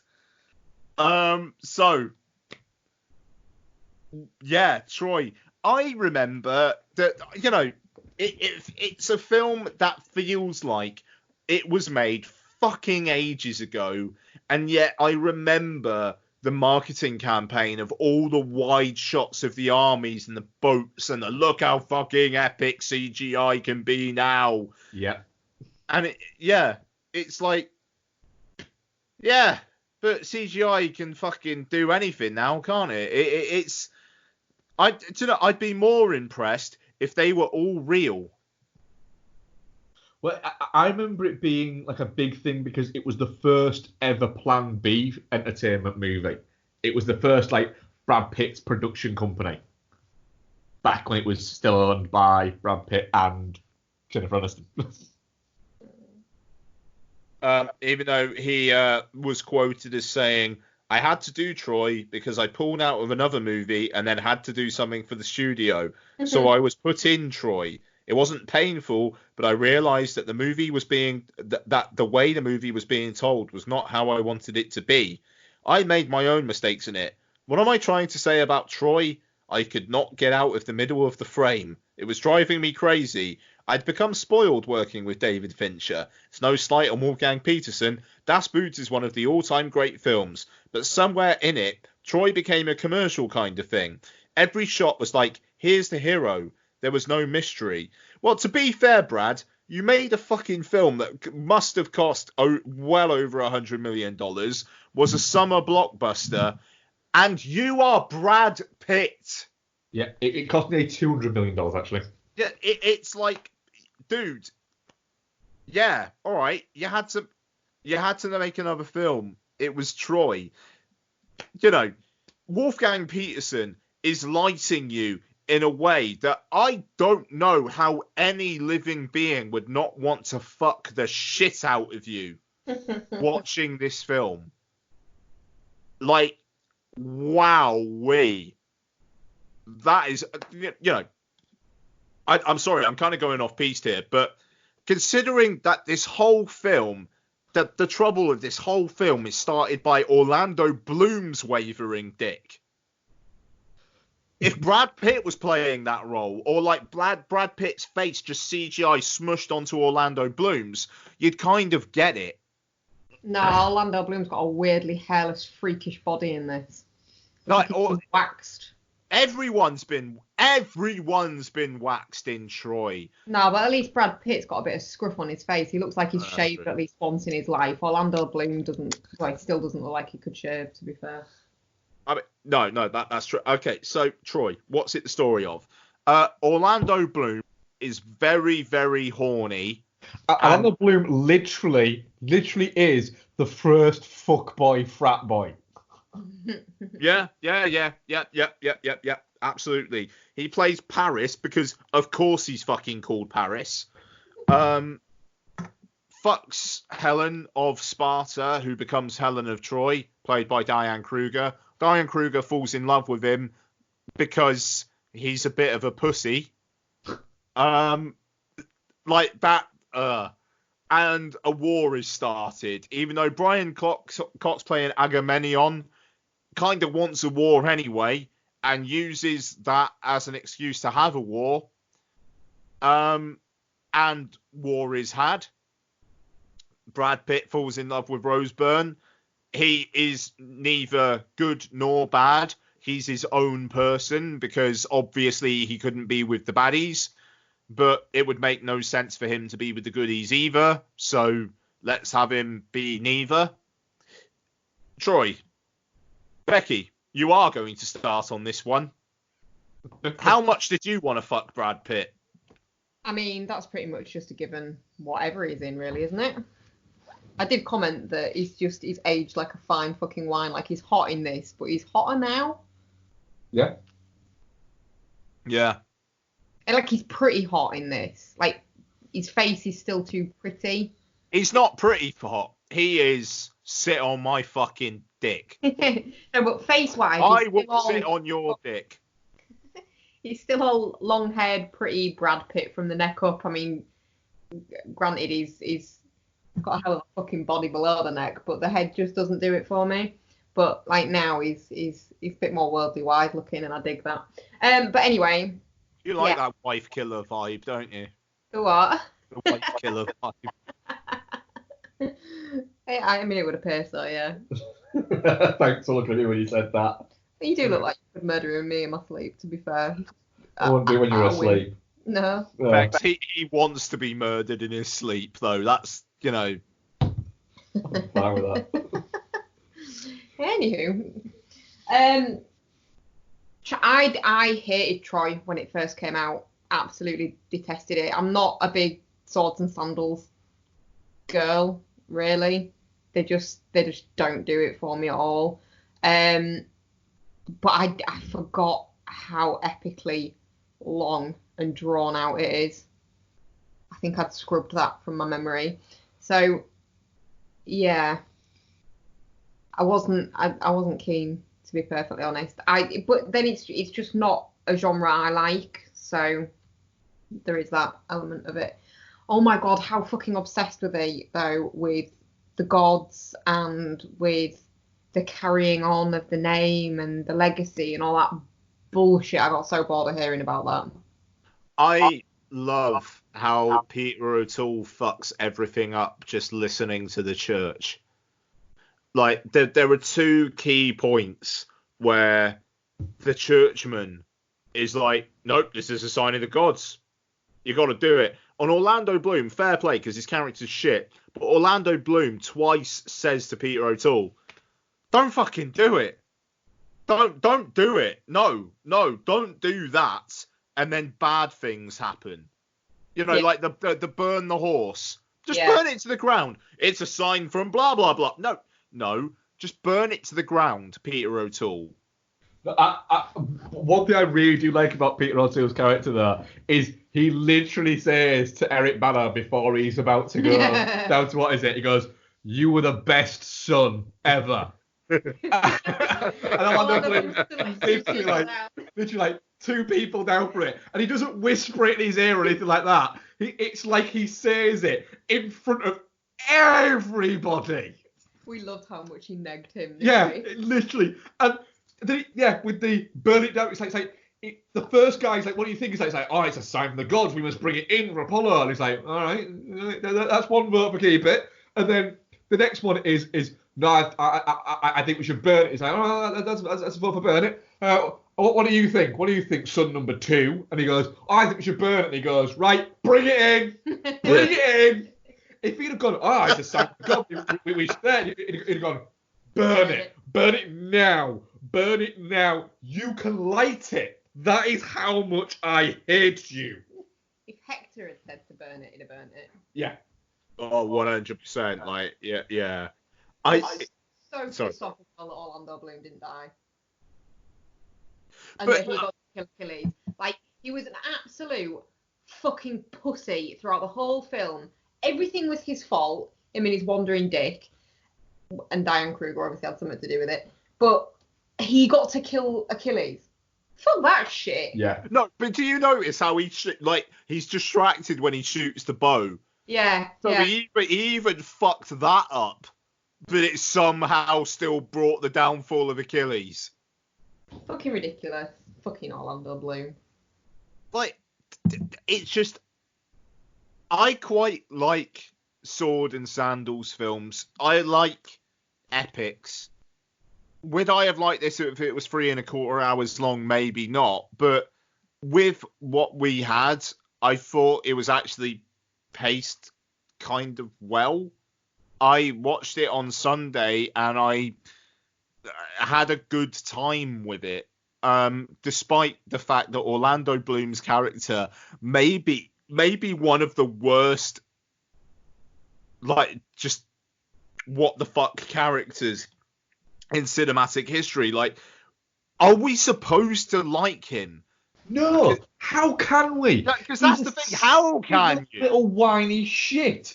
You know, there is one character in this entire movie that has any actual substance that you could actually point at and go, that's out a film of not good people and in it. There's one. Is it Rosie B? No, it's not. Eric Because Bana?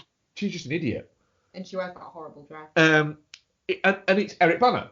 He's the one where you can go, no. He at first when he sees that he's brought on his little fucking dick present onto the boat, he's like, no, turn it round and take it back now.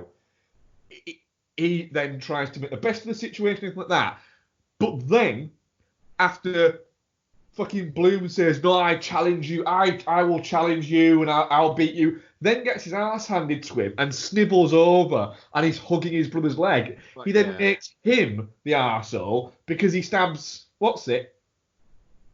basically blindsides him.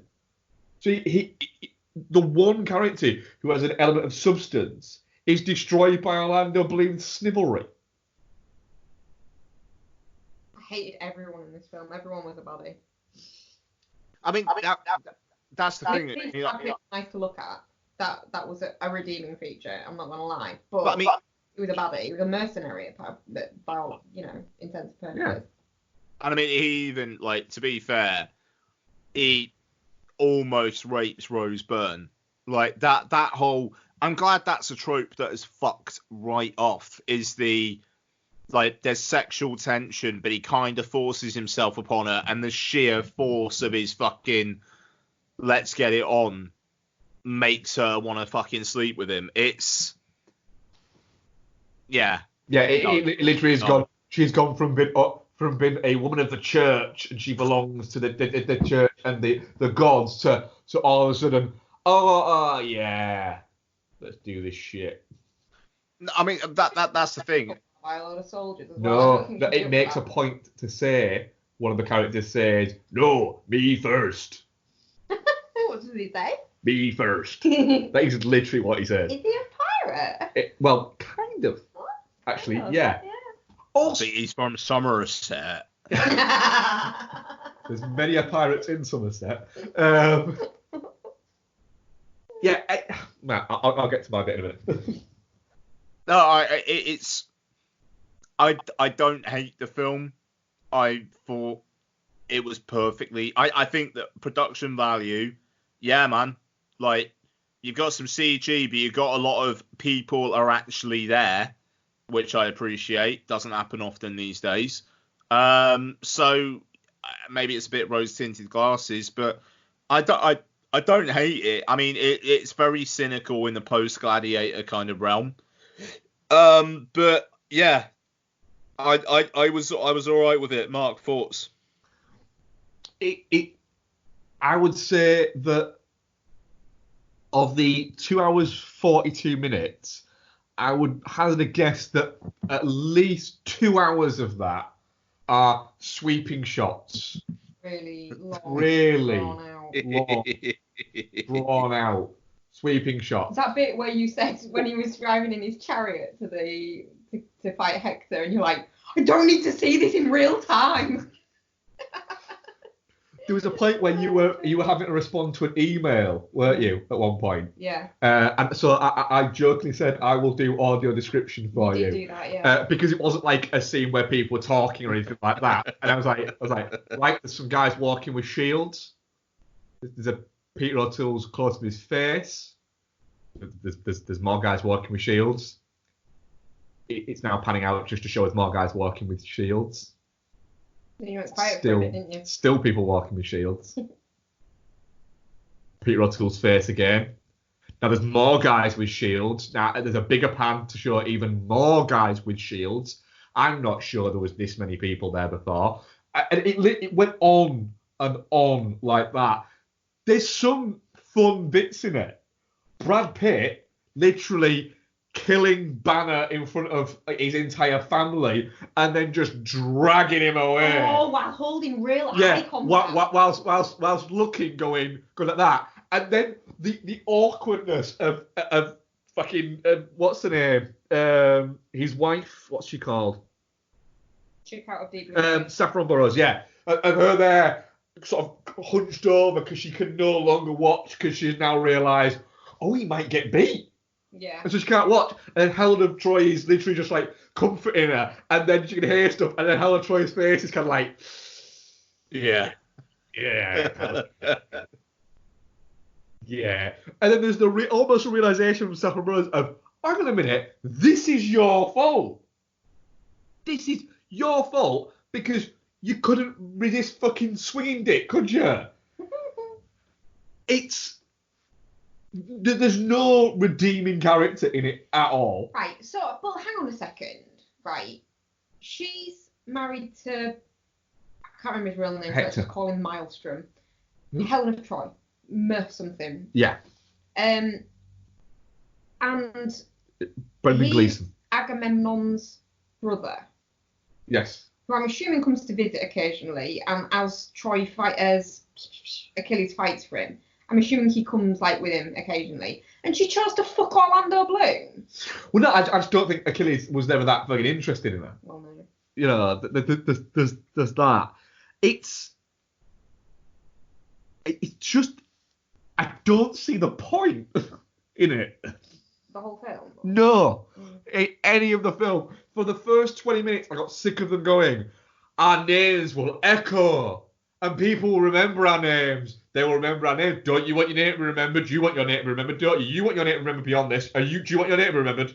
Because if you stay here and have a family, no one will remember your name. Yeah, that'd be apart from your kids. To his mother. You can stay here and find peace and happiness and live a happy life and raise some children, or you can go and get killed. But people will remember your name. Yeah, once they're dead, your name's gone. But if you go out there and you get killed, people will remember your name. Fucking Bobbins is what it is. Yeah, and then it goes right.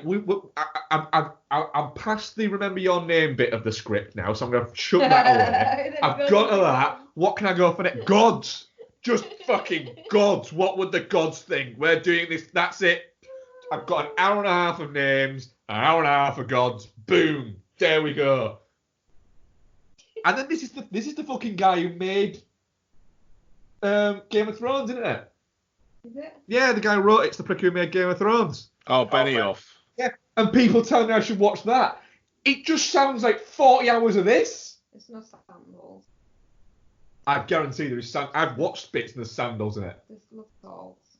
Right? I don't care about salts. There's tits. Yeah, but even the tits can't get me to watch Game of Thrones. No. What? The thing is, I go, when people say, oh, it's just tits and dragons, it's like, you had me at tits, you lost me at dragons. You have to watch it on your own anyway, because I'm not rewatching that bullshit. So yeah, I don't see the point in Troy. I feel like I'm still watching it now when it's finished. Yeah, but it was 99p. I didn't accidentally buy this one. God, you sound like Macklemore. I did go a bit Macklemore there. I did go a bit thrift shopping. Yeah, you did. Yeah, it's a shit from me. Fucking hated it. I'm looking forward to next week. We're all looking forward to next week. I am definitely not shit. And next week, oh well, let's fucking go. Let's lube up. Yep. Let's get a bit funky. Let's get crunk. It's Magic Mike XXL. It is MMXXL. Nice. Which we reviewed for the show, and I remember us both really liking. Which I'm I just will good. say, or was it before my time? Oh, yeah, damn. It was. Oh, I'm really? just going to be furiously masturbating all the way through. I've seen this film. What? I know. Yeah, you have. I am not XXL. I've seen Magic Mike. No, you've seen Magic Mike. Babe, I haven't. You have. I haven't. You lie. I do not lie. I haven't seen it. I don't believe that you have. I reckon about halfway through this movie, you go, oh yeah, I have seen this. Yeah, you're right. I haven't. You will. I haven't. Yeah. So we're doing Extraordinary and Magic Mike XXL. And Coffee and Kareem. Ooh, that looks good, that. So we've got Magic Mike XXL, Extraordinary, Coffee and Kareem, and Brightburn. Oh yeah, Brightburn. We've got a show! Oh, that Coffee and Kareem isn't what I thought it was. That's fine. Coffee and Kareem looks funny. Does look all very funny. So, Twitter questions? We didn't get any. Which I will let people off this week, and I won't call you fuckers because, you know, might be a bit of lockdown blues. People have got other things on their mind. I asked a question. Did you? I asked you a question earlier and asked you to say it on the thing. Well, I don't want to say yeah, it. You got to say. You're asking a question. No, you say it. I can't remember. I'll type it to you, and then you can say it. So Becky's got a question for us. No, just say it. You know what it is. I told you earlier. I can't remember the exact phrasing of it. Oh, well, just rephrase it. No, you have to. I can't remember it. I want to right. Right, I was thinking the other You're day. trying to get me to tell a joke that you've told me fucking once. I was thinking the other day about, like, and I'll expand on this when I actually give my answer, but there's a certain book that I read a long time ago, and it kind of sparked my interest in a genre of media that I'm still really interested in and follow and stuff like that now. But the actual book that sparked all that is one that kind of makes me feel a little bit ashamed that it's that started my interest. So kind of, is there anything that either of you guys can think of that you're really interested in now, but the thing that made you interested in it at first, you kind of feel a bit embarrassed about? Wow. Does that make any sense? Yeah, why don't you give us my yours, example and it makes more sense. My example is I'm sort of really interested in, like, Japanese stuff. I'm interested in, like, manga and anime and obviously all the Ghibli stuff, J-horror. Hentai. Asian horror in general. And, you know, I like to kind of watch and, you know, consume all that sort of stuff. But the book that started that was Memoirs of a Geisha, and it's such a basic bitch book now. Like, it described it to you earlier, didn't I, as the 50 Shades of Grey of its time, or the what's the Da Vinci Code of its time. It was very much the book of the month, book of the year, wasn't it? But that's what kind of, I read that and sort of was fascinated by the culture that it was talking about. And then have since read much more highbrow books of similar things, but that was the one that started the fire. I'm slightly embarrassed by that. So, like, if someone's like, oh, how did you get into, like, you know, watching all the Studio Ghibli movies and stuff like that, I have to make some up. Ian, have you got for that? That's a mind melter of a question, that is, Bex. I've had a few Elvis juices. Oh, sorry. No, it's cool. I like it. Just, I don't know. I don't get embarrassed, so... Yeah, you don't really do. No, I don't. That part of the brain doesn't really exist with me. I don't like the idea of something being a guilty pleasure. If you like something, fucking like it. Don't give a shit about what other people say. So yeah, so I don't really get that. But what is there anything that I've seen that has that now you look at and you kind of don't like anymore, but it made you interested in other stuff that you still do like, I guess.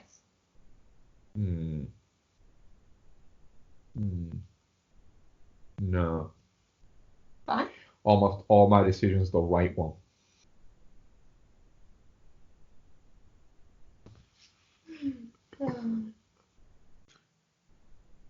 Well, that was a weirdly low-key way to end an episode. I'm sorry, Bex, I just can't think of anything, and Mark regrets nothing. I will think of something. There will be something in there. Yeah. So I won't tell you when I think of it. I'll wait and I'll tell the audience in the next show. Okay. And thus you will get to experience it because you all will be on the show. I will. Yeah. Talking about Magic Mike. Yep. Well, we're all up for Magic Mike. We're all up for Extraordinary. We're all up for Coffee and Cream. We're all up for Brightburn. We are back next week. We are still rolling. Lockdown does not stop the good shit bastards. And we will. Oh, do you know what? And I don't think I've actually said what the winner of our first Parathon is. Oh no, we've not. The show. No. So. Parathon, is that what we're calling it? Yeah. Okay. What would you rather call it? No, call it Parathon. I just didn't know. It sounds a bit like paraffin. Confused me for a second. I can call it Patreon. No, Paraffin's fine. Okay. So, the poll was between the films of Terry Gilliam, a visionary with terrible time management, the films of Michael Mann, men doing their jobs really fucking well, or the films of David Fincher, less familiar Fincher. Results. With 11% was David Fincher. With 22% was Terry Gilliam. And storming in there like a motherfucker. It was my pick, I won't lie. Men doing their jobs really fucking well. The films of Michael Mann. So, once we have finished with the patron reviews, I don't think we'll do a patron review next week because we have got plenty to talk about by the looks of it there. But we will try and schedule out some shit. After we have caught up with the patron reviews, we will be doing the films of Michael Mann. It is a 5-film series. I think a 5-film marathon with a maximum of 5 films makes sense for a marathon. Yeah. We are going to be doing Thief, Manhunter, Heat, Miami Vice, and Black Hat. Oh, there's some good watching in there. There's some well-lit cityscapes in that. Yeah.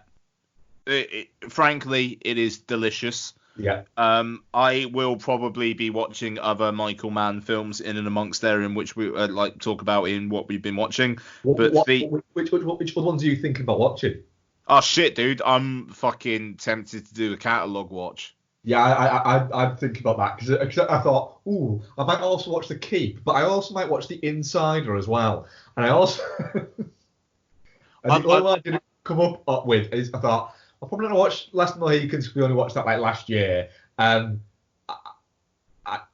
don't really want to watch Ali. See, that's the thing. I've never seen Last of the Mohos, and yeah, no, I bet. And I've seen Ali once, and it was in the cinema. I'm interested. Public Enemies, I've probably not seen for getting on 10 years, and I really liked it at the time. So yeah, I'm down. I am going to say as well, Miami Vice. I will be watching the director's cut. Heat will be watching the director's cut as well. Yeah, the director's definitive edition of Heat. Thief, it'll be the Arrow Blu-ray. Manhunter will be whatever I can get. And I mean, Black Hat, if somehow I can source a print of the version that literally plays on FX in the US and screened at, I want to say, the Museum of Modern Art in New York, and it has never been officially released in any other capacity, I would be more than happy to watch that version of Black Cat, but otherwise it'll be the one I got on iTunes. Yeah, I've tried to get hold of that before, and it is very difficult. I will try again. I will also. So that'll be in a few weeks' time. We've still got a few Patreon reviews to get through. Short Bus, frankly, I'm thinking I might just see if I can get a DVD or a Blu-ray and buy it. I imagine it'll be used and new on Amazon. You could probably get it for a couple of quid or something. But I'll tell you what, I will have a look right now. Their delivery stuff for non-essentials is not great. Well, we're not covering it next week, are we? So I can wait. Short Bus, $10.99 or on DVD or $14.99 on Blu-ray. And Mark, to save the day, thank you very much. So we'll talk about Short Bus in a couple of weeks, but it won't be next week, so we've got plenty to be getting on with. Stay safe, wash your hands, don't go out unless you need to, and don't go mad. Patreon.com/filmbastards. I'm going to do a commentary of something, probably by myself with a few beers on Friday or Saturday night. I want to get into the habit of just recording some fucking drunk shit. Enjoy. $2 a month. Get drunk and do Geostorm. We're recording something very soon, aren't we? The erotic adventures of Mark and Becky. Last week, time just ran away from us for some reason, even though we've got loads of it. We are going to record that this week.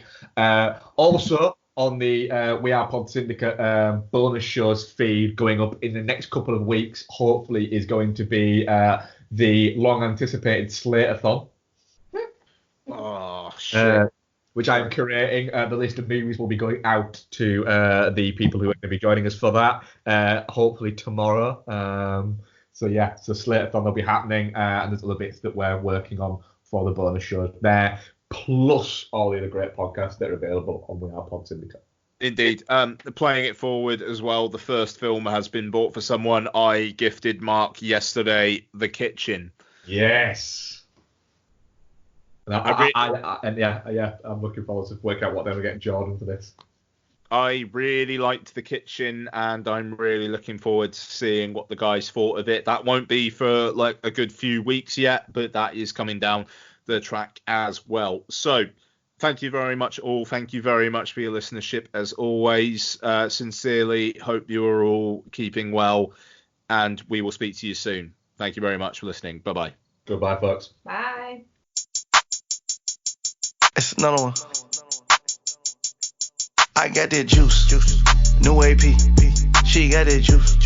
She got that squeeze. She got that wet. I'm on them skis. I got that drip. I'm overseas. DRIPPING. I got that VVSICE. Flow like a cooler. Juice. Blame it on my jeweler.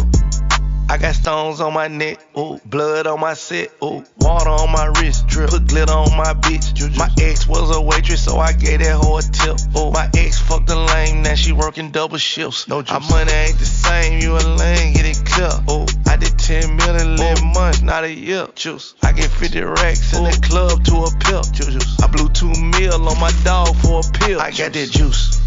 New AP. She got that juice. She got that squeeze. She got that wet. I'm on them skis. I got that drip. I'm overseas. DRIPPING. I got that VVSICE. Flow like a cooler. Juice. Blame it on my jeweler. Hey, juice. Bright banana, push fresh out the runway. Okay. Monkey head niggas, I think y'all all babes. If I see you on speech, on my Cardi B. Shawty got that night, put your head to sleep. And my label say I got the juice. Hold up. Hey yo, got it, who out hot as you? Little boy talking money, know that's too much juice. You may see me with security, but no, I'm the one shooting. I been a boss all my life, I made $1 millionaire too. You may see me in a coupe with the disappearing roof. I had packs, I got plaques, you get taxed for the juice. If you ask, you get facts. I'm in sex with your boo. I got that juice. New AP. She She got that juice, she got that squeeze, she got that wet. I'm on them skis, I got that drip, I'm overseas. DRIPPING, I got that VVSICE.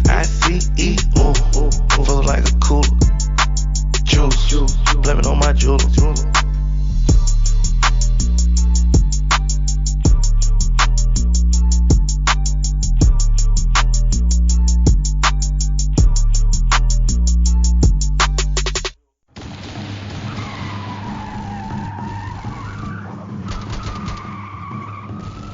This podcast is part of the Pod Syndicate family. For more criminally compelling shows, articles, and conversations, head to wearepodsyndicate.com.